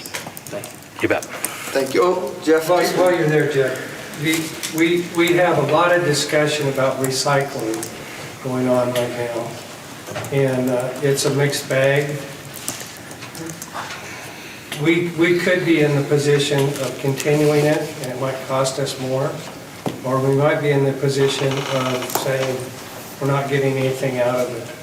So my understanding, we cannot increase the fee for recycling from this point if it gets to be more costly, but we can take it out as we go. Is that correct? So I think your question is, can we remove a fee? Yeah, I believe so, Jared, yeah. This doesn't lock us in for a year. No, so we just couldn't charge an additional fee without having another meeting, another public hearing to add another fee. But if you choose not to charge a fee, that, my understanding is that would be appropriate. You're not prohibited from either not increasing the fees, or if you chose to decrease the fees, and I'm not advocating for that, any of the fees that are included in this document. Councilmember Bray. Any other questions, council? Thank you, Jeff. You bet. Thank you, Jim. Oh, Jim, before you leave, I apologize. Have you received any written correspondence on fees, the fee structures? I have not, Mayor. Okay, thank you. Madam Clerk, have we received any in your office? The council's received all emails and correspondence. Okay. Thank you. And with that, we do not have anybody that has signed up, so we'll just go down through the list. We'll look for anybody supporting the application. Anybody uncommitted to the application? Anybody opposed to the application? Seeing none, thank you, Jim. I'm not going to have you come back down here. I declare the public hearing closed. We will move to agenda item 7 is a public hearing zoning ordinance amendments Title 16 Subdivision Regulations. This time has been set aside for council to hear comments from the public regarding amendments to the Pocatello Municipal Code Title 16 Subdivision Regulations. The amendments were presented to the council at the July 8, 2021 work session and are intended to increase transparency during the review process while limiting the potential for delay of subdivision applications. The Planning and Zoning Commission recommended approval of the proposed changes following a public hearing on July 14, 2021. I might just add, we're still being recorded, so please speak up so that the media can get you in. Perfect. Brent McLean. Oh, just a minute, forgot again. I declare the public hearing open. That makes all the difference. Thank you, it does. Brent McLean, the Planning and Community Development Services Director. And so what's before you here are some amendments that we're proposing to Title 16 of the subdivision regulations for the city of Pocatello. And as was mentioned, this went before the Planning Commission, and the changes were recommended for approval by the Planning Commission. The summary of these changes essentially are to provide some more transparency in the preliminary platting process, to require for preliminary plats of tracts of land so we can better serve areas as they come forward and plan for future development, and also provide opportunity for public comment during that preliminary plat process. And so that's a big part of what these changes are. There's some other administrative things within, such as the number of copies to be submitted with applications and so forth, which are more administrative. But we feel that these changes are important for the city of Pocatello and for the community, to increase that transparency, and open for any questions or comments that you might have for me. Okay, thank you. Council, any questions? Okay, Brent, thank you. Have you received any comments? The comments we have received are in your packet that you have. So the council's seen all the comments you've received? Yep. Thank you, Madam Clerk. Have we received any the council has not seen? We have not received any additional. Okay, thank you. Then we also asked for a sign up. Nobody has signed up, so we'll just go through the same procedure we just did. Any of those supporting the application? Any of those uncommitted to the application? Any of those opposed to the application? Okay, thank you, Brent. I'm not going to have you come back up. I declare, Council, I declare the public hearing closed. This item is before you. How do you wish to proceed? Councilman Bray. Mr. Mayor, I move that we bring this Title 16 subdivision regulation rezoning forward as an ordinance. Second. We have a motion by Bray and a second by Ortega. Wendy, could you please call the roll? Gray? Yes. Ortega? Yes. Adamson? Yes. Cheatham? Yes. Lorick? Yes. Stevens? Yes. Thank you. Agenda item 8, public hearing zoning ordinance amendment title 17, zoning regulations. I guess I am going to have you come back, Brent. This time has been set aside for the council to hear comments from the public regarding revisions to Pocatello Municipal Code, Title 17, zoning regulations. The amendments were presented to the council at the July 8, 2021 work session and are intended to update and improve zoning regulations. The Planning and Zoning Commission recommended approval of the proposed changes following a public hearing on July 14, 2021. I declare the public hearing open. Did not forget that time. Hello, Mayor and Council. Brent McLean, Director of the Planning and Community Development Services. So this is an amendment to the Title 17, our zoning regulations for the city of Pocatello. There's some changes that we are proposing, which a lot of them revolve around encouraging infill development within the city to promote some of the older parts of town to improve, and we have a lot of vacant lots and a lot of things that could use some help, and so a lot of these changes are intended to make those improvements. So I can go through some of those proposed amendments. Some of the proposed changes are in reference to definitions such as lot block or block face, or what a right-of-way or a thoroughfare is, to help clarify our code. There's some changes in our in our decision-making procedures and public hearing matrix, which reference the Title 16 changes that we're proposing. We have some changes in the use table. Also, one of the changes that we're proposing is in the CG zone and in the CC zones, which are commercial zones, to allow for residential uses on the main floor behind storefronts, which our code currently wouldn't allow for, to help with some of our housing needs.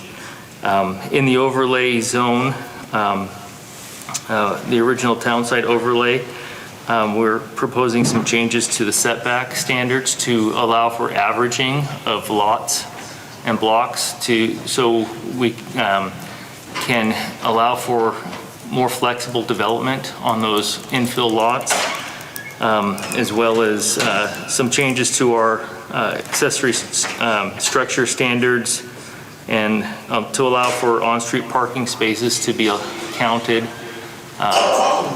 towards the parking requirements for single-family residential. And also there's some clarifying on planting strips in the old town site overlay of when it's required for developments to include planting strips and how large those planting strips would need to be. There's also some changes to our slope standards to help clarify what how those slope standards are applied. It's been very difficult, and so we've been trying to clarify how to interpret those standards for developers, and that what is actually being practiced by the planners is adjusted to follow that practice and help make those slope standards easier to implement. So those are some of the proposed changes. I don't know if you have any questions or any comments that you have regarding some of those changes. Questions, council? I have a comment. This is out of the context of this public hearing.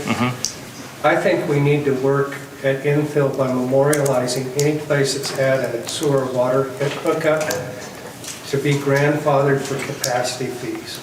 And those fees, if somebody takes down something, they ought to be able to have portable capacity fees. I know it's outside your realm, but that's where departments need to have an interplay, because we've never memorialized that. It's kind of been a practice that some people were aware they could ask for it and the city could waive it.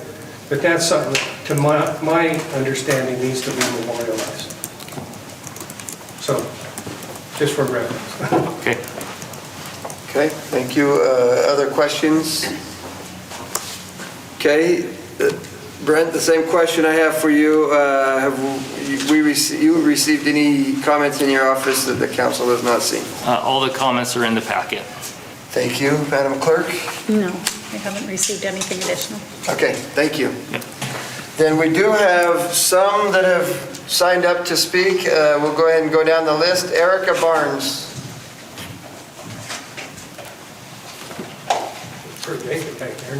Man, I thought everybody was behind us still. Erica Barnes. We will move to Benjamin Ledford.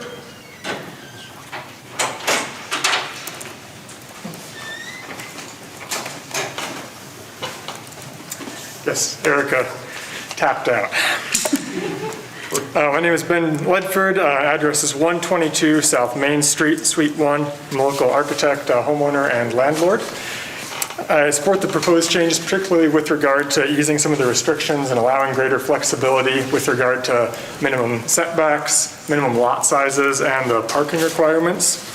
These are important changes and hopefully the first of more to come, because the code is currently very rigid. There's currently no path for reducing a setback or a lot size. And it actually forbids a lot of the development that we have existing in our older neighborhoods. If you were to try to build it again today, where we commonly have homes on lots that are below the minimum lot size, that have very little or no off-street parking, and that have very small setbacks, as low as 0. And we're not talking about blight. We're talking about, charming, affordable homes that contribute to our walkable neighborhoods. And each of these factors, setbacks, minimum lot sizes, off-street parking requirements, they seem mundane and rather inconsequential, but they have a significant impact as to what you can fit on a site. Or to put it another way, they all require more site area for whatever building you might be considering. And so increasing the minimum size of a site required to build something means you're increasing the cost of the home that's going to be built on it. And it means that you're decreasing walkability because you're pushing things farther apart and there's less within a walkable distance. It also means that some lots don't get developed that otherwise could be developed. And I do think it's important to clarify what it means to say that a lot can't be developed. If you're seeking a variance with the city, undevelopable means you physically can't build something on it, either extremely small or steep. But in reality, if someone wants to undertake to develop a lot, it doesn't just mean you have to be able to fit a single family home, but you have to be able to build enough on the lot to recoup your costs. And so, you have a single house sitting on an existing corner lot, you might not be able to cash flow. But if you can subdivide it and get 2 houses, you're cutting your site costs in half, and then the project may be viable. And so things like reducing minimum lot sizes, flexibility with setbacks can contribute to that. And so if we want to encourage development and specifically encourage infill, we want to be increasing the potential of what can be built on any given lot, not just making sure that it's above 0.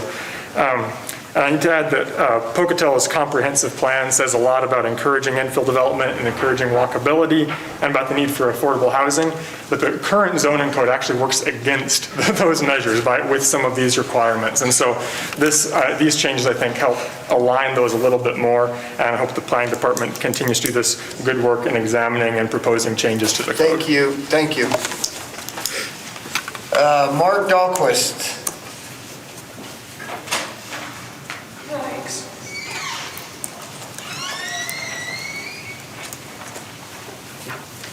Good evening, Mayor and Council members. My name is Mark Dahlquist. I'm the Executive Director at NeighborWorks Pocatello, 206 North Arthur. I want to first thank the planning department staff for being proactive and for spending what I'm sure was hours and hours combing through and revising the current zoning regulations.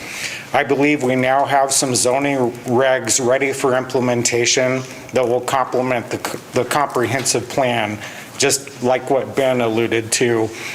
And the spirit of that comprehensive plan has been to always make development within our older neighborhoods more streamlined and more flexible. And I think that recognizes that, and we have better tools now. A couple of quotes from the comprehensive plan: that it's to encourage development of housing of affordable for households of all income levels throughout the community, and it definitely does that. Continues improving development review protocol so that it's user-friendly and streamlined. The changes, I believe, do that very much. As I read over the changes to the code, I see that it will allow us to build developments that reflect neighborhood or community as a whole, especially since it allows more flexibility with the different lot sizes and the placements of homes. Not being forced into zoning code that's a one-size-fits-all is definitely a good thing. As we were going through the planning process of our Bonneville Commons development that you may have heard about, some of the feedback the surrounding residents gave us was that their neighborhood was very diverse with a broad makeup of family sizes, ages, students versus young families versus senior citizens, etc. So we appreciate the flexibility. Ben talked about the setbacks and the lot sizes, so I won't really go into that more, but appreciate the hard work that's taken place with the city staff. That we had some concerns because we are infill developers. We've got a good track record with that, and really feel like that they listened to their input and incorporated that into the plan. So this would help pave the way for our Bonneville Commons development to occur, but that's not a one and done development in our mind. That if this works out well and it pencils out, that we want to go with more developments like this in the future. And just lastly, I'll add that we do have some Bonneville Neighborhood Association residents here that they didn't want to speak today, but they wanted me to tell you that their neighborhood association endorses the changes that are being made to the zoning regulations. So thank you for your time. Thank you. Okay, I'm going to call Erica Barnes. There you are. Welcome. My tardiness and absence, being a mother never ends, right? That's right. Thank you so much for, am I allowed to take this off, or what's the protocol? Leave it on if you could, please. Perfect. I hope you guys can hear me okay. Is that good? Hi, Rick. Sorry, know some familiar faces, you all. Erica Barris. I am speaking on behalf of the Bonneville Neighborhood Development for Bonneville Commons. Just real quick. I'm excited for this development to take place and to take root and grow strong like the foundation that it's on. With that being said, that's where all of you come in. Some of the zoning regulations will help to pave the way for such a wonderful opportunity to add to some wonderful housing opportunities for, sorry, I'm dying here, for families and retirees as well. With that being said, I am no expert by any means, but I can only imagine if a builder is building with sewer and water and all of the utilities already being established, that probably would make it a lot easier for a builder, and it would probably save the city a lot of money. And you know, our city, we like to save money, so you can't beat that, right? In addition to the development, it'll bring desirable housing, functional housing, and housing that actually blends into the neighborhood. Tunnel homes are just not, on single lots, are just not a good idea. They're not functional, they're not realistic, and they're really not comfortable for living. With the Bonneville Commons, it'll complement the vision of the North Gate creation that has been established. Revamping our older neighborhoods will help people to encourage them to stay in more affordable homes, working class Pocatellans.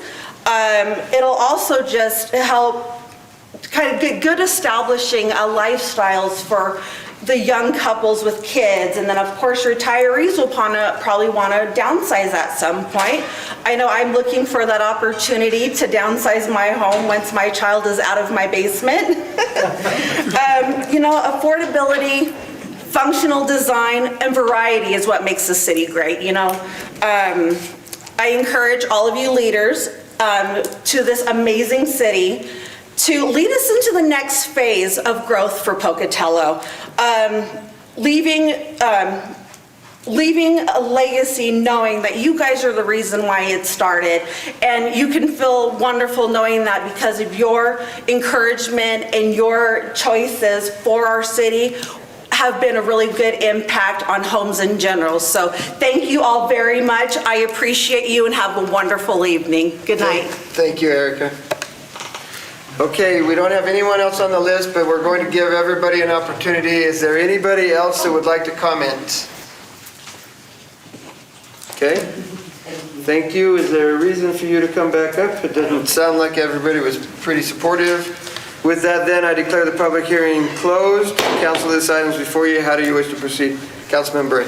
Mr. Mayor, I move that we bring this forward as an ordinance an ordinance amending the current plan. Second.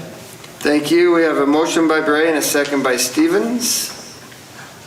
Wendy, could you please call the roll? Bray? Yes. Stevens? Yes. Adamson? Yes. Cheatham? Yes. Lurick? Yes. Ortega? Yes. Thank you. Agenda item 9, public hearing, conditional use permit Verizon Wireless. This time has been set aside for the council to hear comments from the public regarding a request by Verizon Wireless represented by J5 Infrastructure for a conditional use permit to install a 50-foot monopole cellular tower to be located at the end of Elm Street near the city-owned water tank. Staff finds the proposal complying with all applicable standards with conditions. I declare the public hearing open. Just a minute. Has there been any ex parte communication, council? Okay. Thank you. Go ahead. All right. Good evening, Mayor Blad and City Council members. My name is Greg Cleary. I'm an assistant planner here for the City of Pocatello. As stated, Verizon Wireless has submitted an application for a conditional use permit to install a 50-foot monopole cellular tower. A prior conditional use permit application was submitted and approved by City Council in 2018. However, since Verizon Wireless did not take any action, so the previous conditional use permit has expired. I'd also like to note that the City of Pocatello Water Department and Verizon Wireless entered into a previous lease agreement in 2018 as part of this approval. To the current application, the proposed monopole is to be located at the end of East Elm Street, adjacent to the city-owned water tank, west of Interstate 15, near the East Clark off-ramp. The property is owned by the City of Pocatello, and it covers about 2.6 acres, more or less. The Wireless Communications Towers and Facilities Ordinance, part of our city code, allows for new towers outside of the public right-of-ways on city property through a conditional use permit process only. And this does include the public hearing before a city council, which we're having this evening.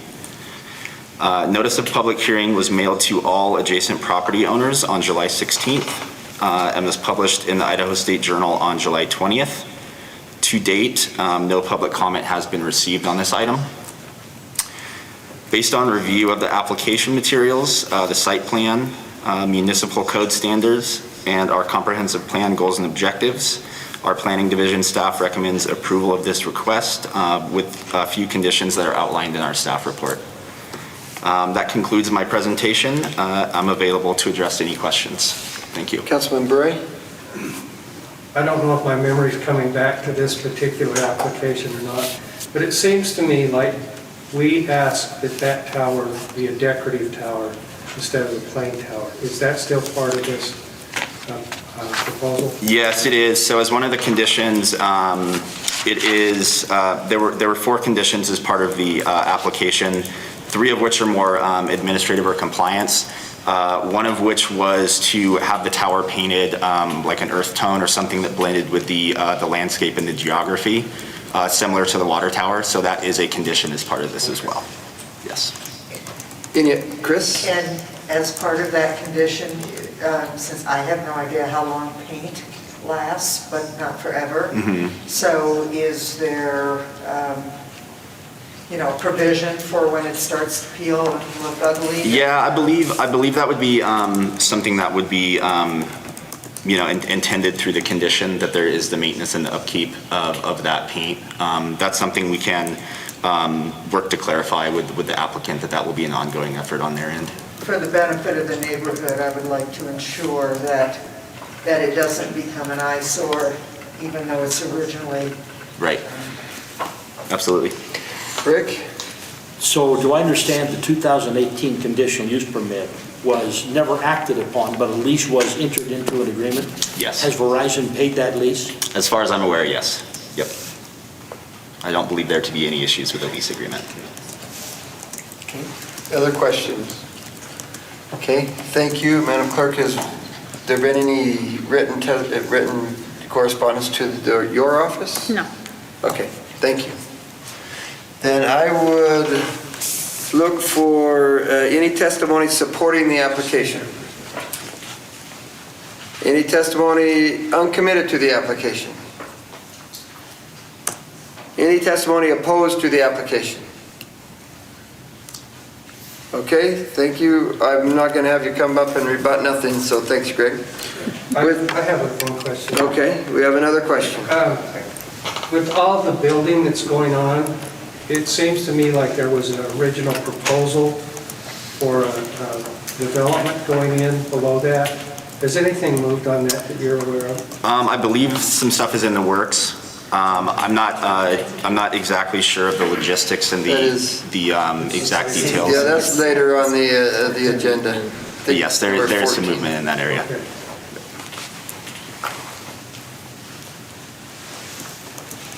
Okay, thank you. All right, with that, I declare the public hearing closed. Council, this item is before you. How do you wish to proceed? Mr. Mayor. Councilwoman I move Stevens. that we accept agenda item 9 as written with the additional clarification of the pole paint maintenance situation. Second. Okay, we have a motion by Stevens and a second by Ortega. Wendy, could you please call the roll? Stevens? Yes. Ortega? Yes. Adamson? Yes. Bray? Yes. Cheatham? Yes. Lurick? Yes. Thank you. Agenda item 10, public hearing, proposed community development block grant CDBG program year 2021 annual action plan.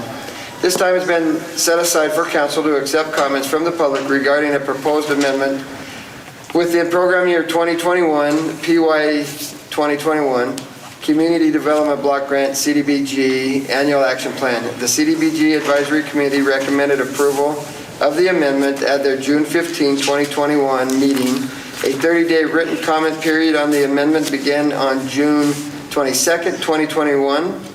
Following a public hearing, the council may wish to approve the amendments and authorize submission, including any public comments to HUD. I declare the public hearing open.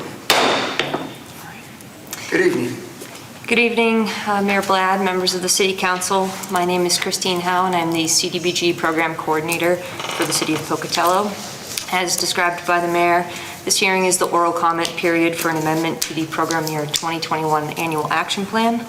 This amendment would increase the Program Year 2021 housing budget by $75,000 for the CDBG program.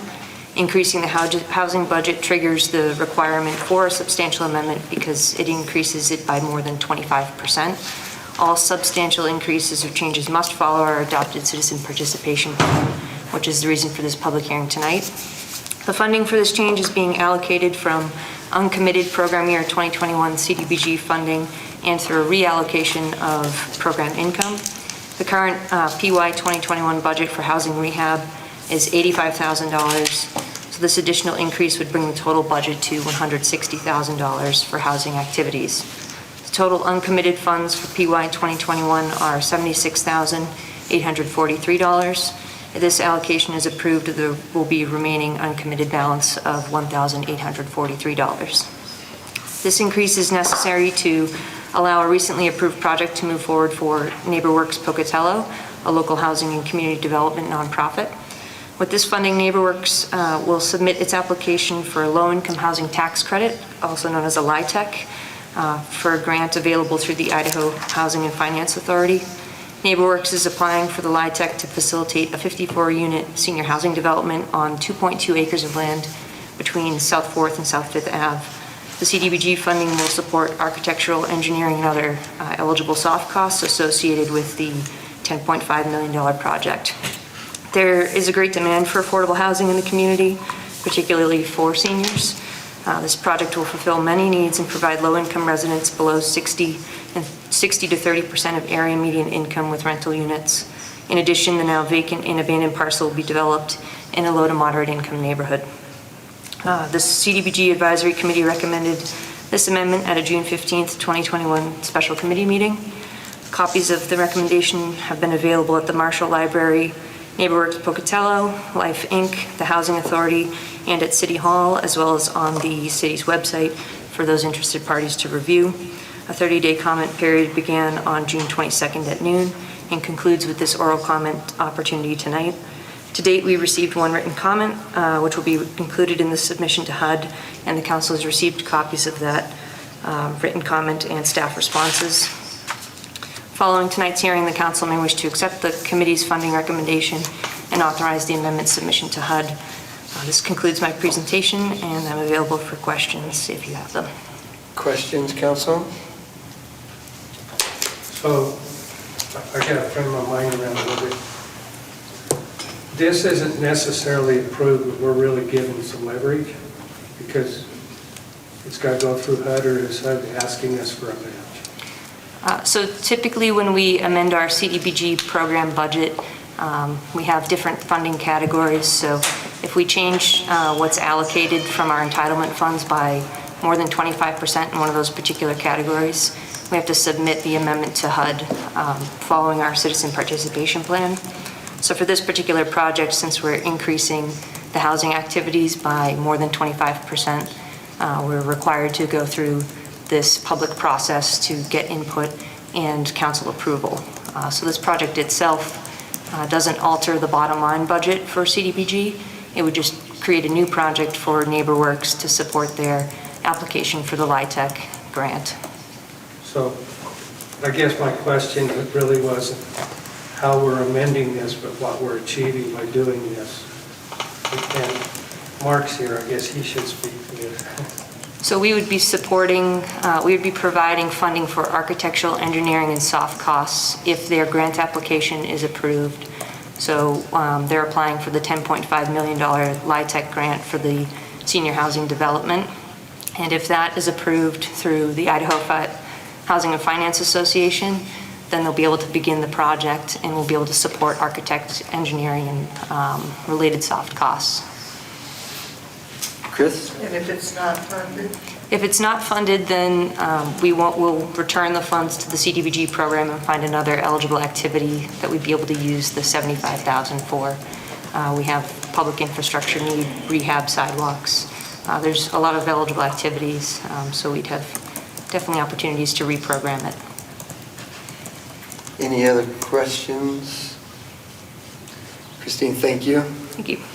Madam Clerk, have we received any correspondence in your office? The council has received all correspondence. Thank you.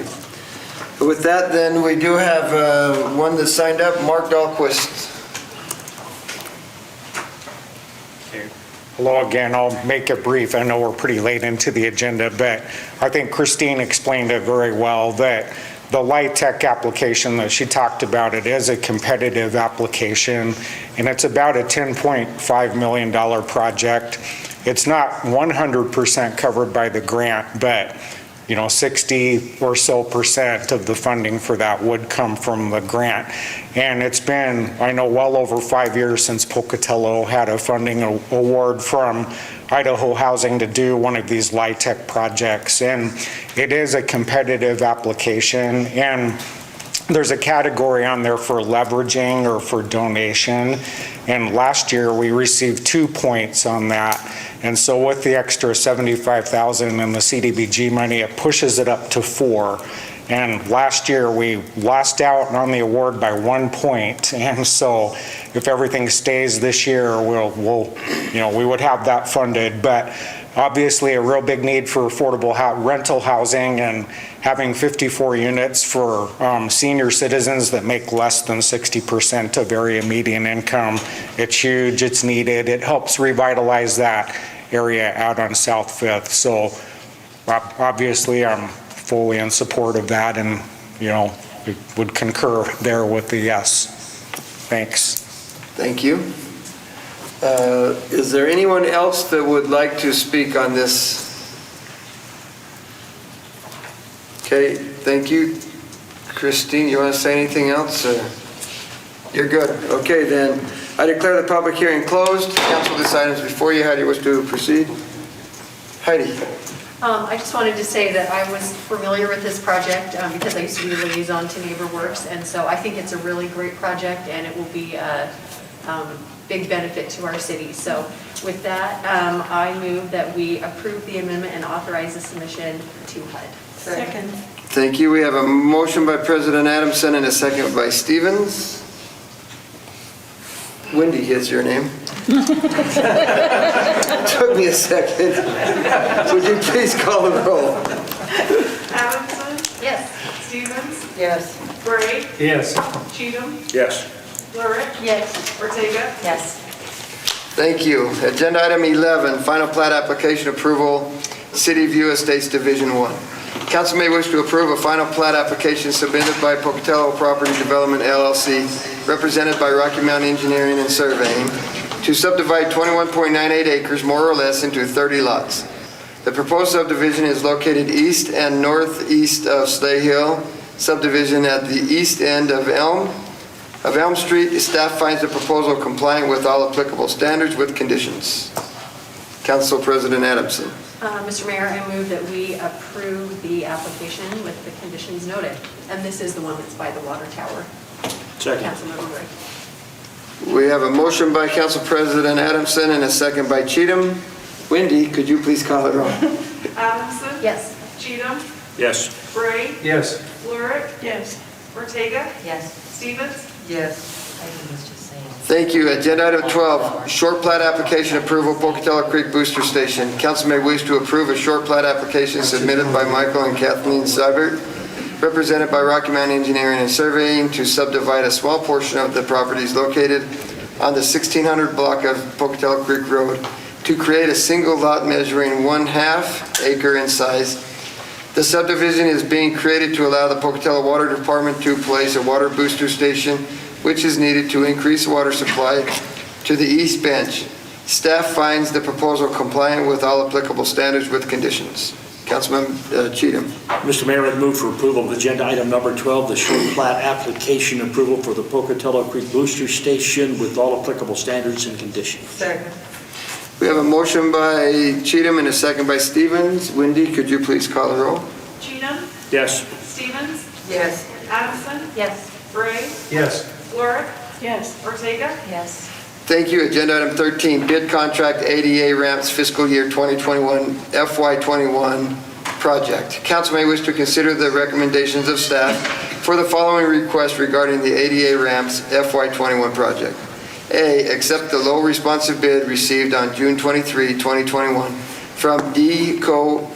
Concrete LLC in the amount of $57,952.82, and if accepted, B, authorize the mayor's execution of the agreement between the City of Pocatello and D.Co.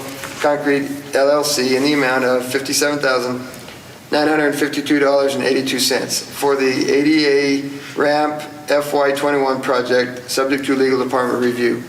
The ADA ramp FY21 project is a state of Idaho funded project through the Idaho Department of Transportation, ITD. There is no local match for the project, but the City of Pocatello will initially fund 25% of the cost, which will be reimbursed after ITD accepts the project. A total of 11 ADA curb ramps will be brought into compliance on 4th and 5th Avenues at the intersections of Lewis, Bonneville, and Holiday Streets. Councilman Bray. Mr. Mayor, I move that we accept the lowest responsive bid from D.Co. Concrete LLC, and that we authorize you to execute an agreement between the City of Pocatello and them. Second. Thank you. We have a motion by Bray and a second by Lurick. Wendy, could you please call the roll? Bray? Yes. Lurick? Yes. Adamson? Yes. Cheatham? Yes. Ortega? Yes. Stevens? Yes. Thank you. Agenda item 14, public utility easement request, Idaho Power. Council may wish to approve and authorize the mayor to sign, subject to a legal department review, a public utility easement through unimproved right-of-way located northeast of North 20th Avenue and East Center Street and near the Center Street water tank. Council President Adamson. Here I move that we approve the easement request and authorize your signature on any necessary documents subject to legal review. Second. We have a motion by Council President Adamson and a second by Cheatham. Wendy, could you please call the roll?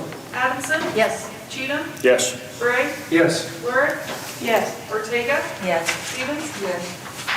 Thank you. Agenda item 15, resolution amendment to Shorter Farms lease agreement, water pollution control WPC.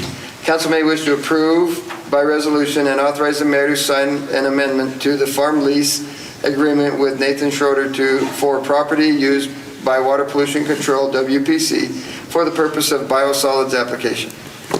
The existing agreement took effect November 1, 2020 for a term of 5 years. The property is owned by the airport and leased to WPC for the biosolids management plan. The amendment to the farm lease agreement reduces the total rented acreage for parcel 1 from 122 acres to 87 acres with the annual rent of $8,700, reducing the annual rent for parcel 1 from $12,200. The decrease in revenue does not have a significant impact to the WPC budget. Councilman Cheatham. Mr. Mayor, I move for approval of agenda item number 15, the resolution and amendment to the Schroeder Farm lease agreement from 122 to 87 acres, and authorize your signature on any applicable documents. Second. Thank you. We have a motion by Cheatham and a second by Stevens. Wendy, could you please call the roll? Cheatham? Yes. Stevens? Yes. Adamson? Yes. Bray? Yes. Lurick? Yes. Ortega? Yes. Thank you. Agenda item 16, resolution lease agreement Pocatello Regional Airport.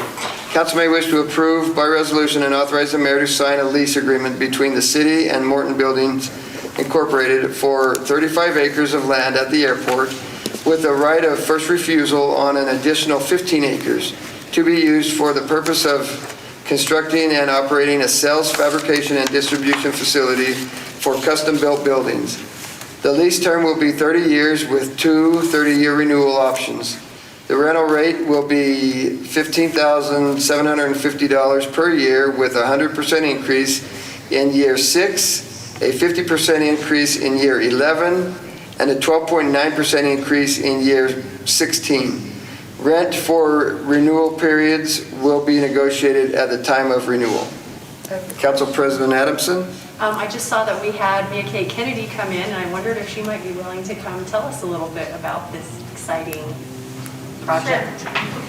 Put me on the spot. Sorry about that. We're just excited. Right there, this one, Mia Kay, there you go. So I followed Morton Building since I started, probably my first week. Got to know them fairly well, looked at numerous properties with them, and they wanted to purchase at first, but did determine that leasing would be an alternative for them. They do have several of their leases, so not several, but a couple, and this just seemed like it would be a good option as far as the property goes. They're a long-standing 100-year-old company, employee-owned, great C-suite, and they really want to be involved in the community as much as they want to bring jobs here. So I know pretty much everything about them inside out. I've stayed in contact with them every single day since I started. So if you have any questions, I could probably answer them, but I can verify that I'm excited to have them. Thank you. Welcome. Thank you. Chris? Yeah. Just for the public, what is the number of jobs that are being created, and what is the average salary and benefit package? So right now, Morton has asked us to sort of embargo the information, not to keep it quiet, but they are saying 25 employees. I believe that that will increase significantly over time. But they don't want to disappoint anyone either. And the salaries, most of their salaries are over the average amount of our wage level. So. And I just can't recall our. I think it's like 40.24 or something like that. I'm sorry, I don't know the exact number, but I just got it the other day. And so most of their employees will be making an hourly wage that equals over that amount. And they will also have like some management positions that pay significantly over that. So the hourly amount would be 40.25? It comes out to about that, yes. And then what are their benefits? They will have a full package benefit for their employees, and I'm not sure because they're employee-owned how they break that down. Sure. But they will have those. They look out for their employees. They don't have very many people leave. Where else do they have, are they established? So they're in central Illinois, and they have many other areas throughout. They have many other establishments, but their corporate office is in central Illinois. So if you look them up on the computer, Morton Buildings, you'll kind of see what they do. It's pretty exciting. And I might say that they're the biggest competitor compared to any of their competitors in the area and around. This will be 100 times that, and they're 100 times bigger than them. So they've got a good reputation. Thank you so much for your hard work. Oh, you're welcome. I'm excited to have all our businesses here, so I'm glad you pay me for that. This is a little technical question. It says that they're going to build, construct an operating, a sales training, a fabrication distribution facility. Are they going to be taxpayers of the building?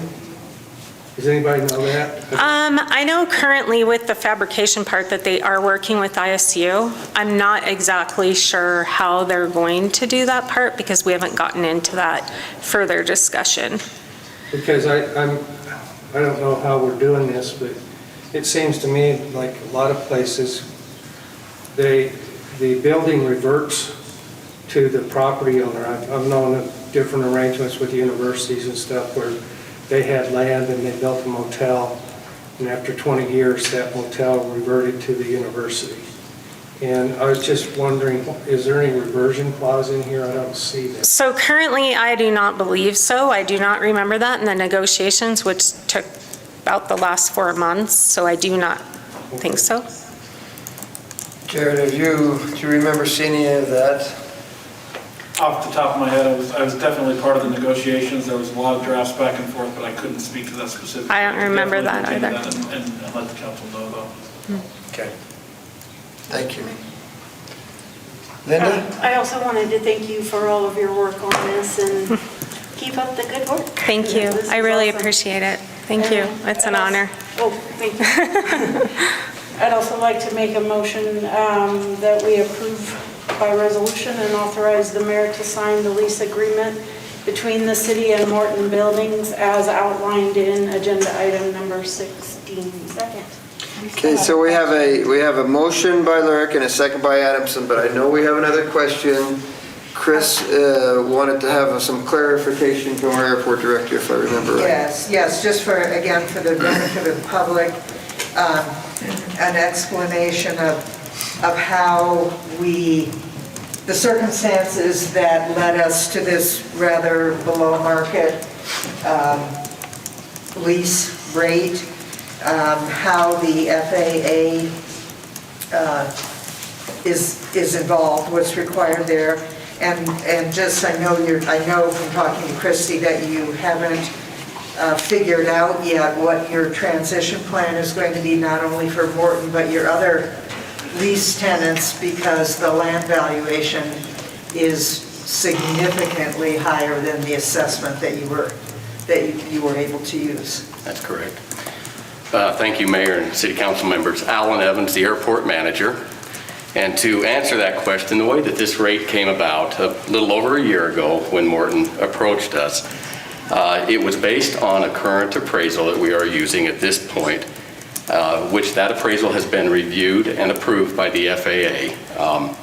We are obligated, as was somewhat stated by the FAA, to get fair market value for our properties out there. Where it's leased, we need to get a certain amount of return. Very few places really lease property, so it's kind of a different way to do things. But that is how that was put in place, and obviously we are under obligation to make sure that we are within those bounds so that our grant assurances are not in jeopardy.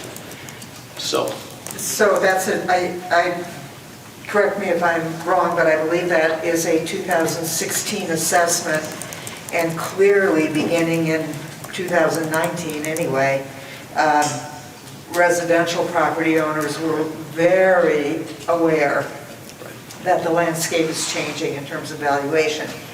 And so I realize that you're relatively new at the airport, and transitions into new positions are always, I don't want to say difficult, but they're not necessarily, everything is not immediately clear. So can you just briefly address what we're doing to make sure that we are actually leasing on a current valuation in the future? And then again, what, and I know that you're thinking about this, but it is far from complete, what your initial thoughts are about how you're going to transition not only Morton, but the hangar lessees and everybody, given the fact that they're getting a screaming deal based on the valuation of land at the moment. So yeah, to answer, to somewhat speak to that, yes, this appraisal was done in 2016. Quite honestly, prior to that, we had not had a lot of interest in people coming out. And so I don't know what the previous one to 16 was, but 16 was done because we had some need at that point. You're correct that land prices did elevate in about 19. As we have started to discuss this, realized that we really need to get ahead of it. So that was one of the things that we worked on. And we've gone out for another appraisal. And so we do have an updated appraisal at this time. But with that being said, it has not been reviewed by the FAA and approved by the FAA. And it does bring some challenges to us, as you mentioned. How do we institute this amongst all of our tenants equally, which we are obligated to do? So those are the things that we are going to work with the FAA to get some answers. We've reached back to the gentleman that did the appraisal. We've had a few questions about some of the properties out there, motocross track, and some of these that really fall into a little different category. Where do those fall in? So we are working through that. My goal is, and quite honestly, FAA is behind. The gentleman that's doing this is fulfilling 2 jobs right now and working from home. But my intent is, once we get these numbers put together and we realize where we're at, I would like to come back to in a city council study session, basically, and bring that information to you for your input and your guidance as to what we want to do.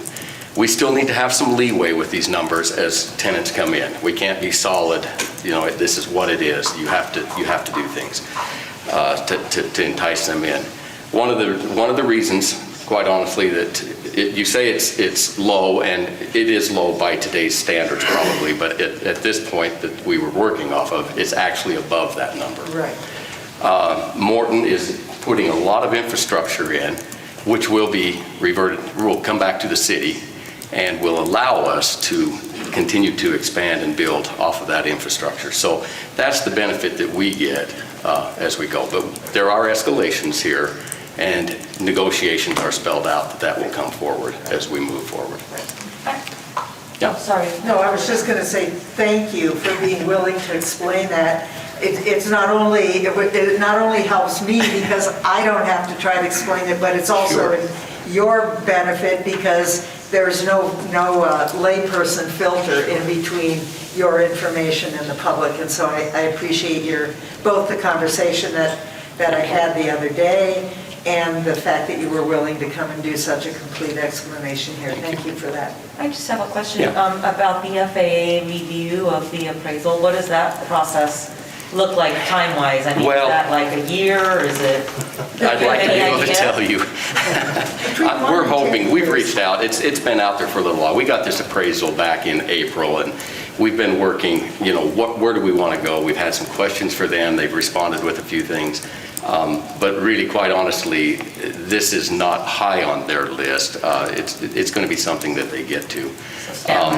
But we have an airport commission that also is interested in this because these are decisions that they've got to help us make.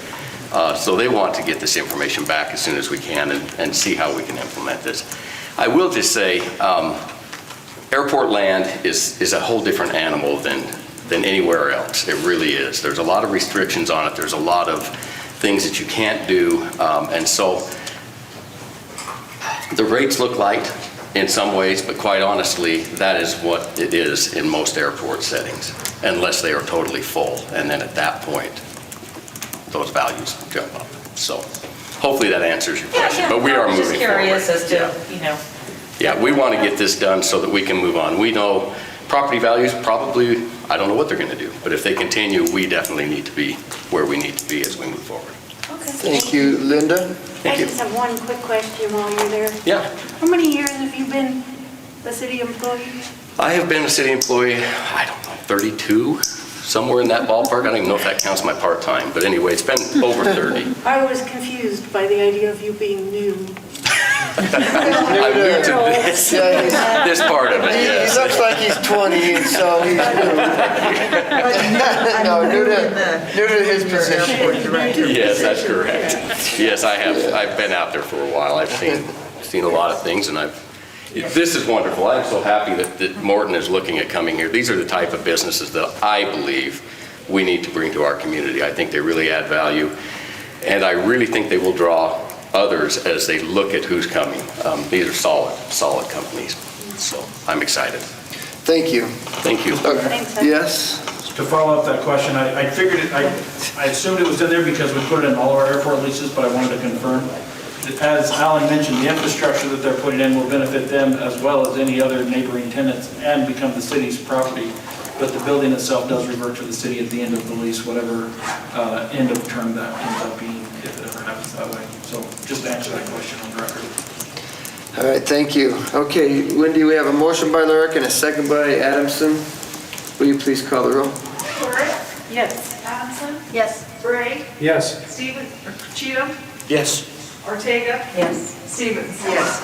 Thank you. Agenda item 17, State of Idaho Office of Emergency Management Grant Acceptance Fire Department. Council may wish to approve, subject to legal department review, acceptance of grant funding in the amount of $25,000 from the State of Idaho Office of Emergency Management for equipment to be used by the Region 6 Hazmat Team. Current protective suits and air monitoring equipment are beyond functioning service life. There is no city match requirement. The application was approved by council on April 1, 2021. Councilwoman Stevens. Yes, I move that we accept agenda item 17 for hazmat equipment for the fire department as written. Second. We have a motion by Stevens and a second by Ortega. Wendy, could you please call the roll? Stevens? Yes. Ortega? Yes. Adamson? Yes. Bray? Yes. Cheatham? Yes. Lurick? Yes. Thank you. Agenda item 18, an ordinance amending Pocatello Municipal Code Title 8, Health and Safety,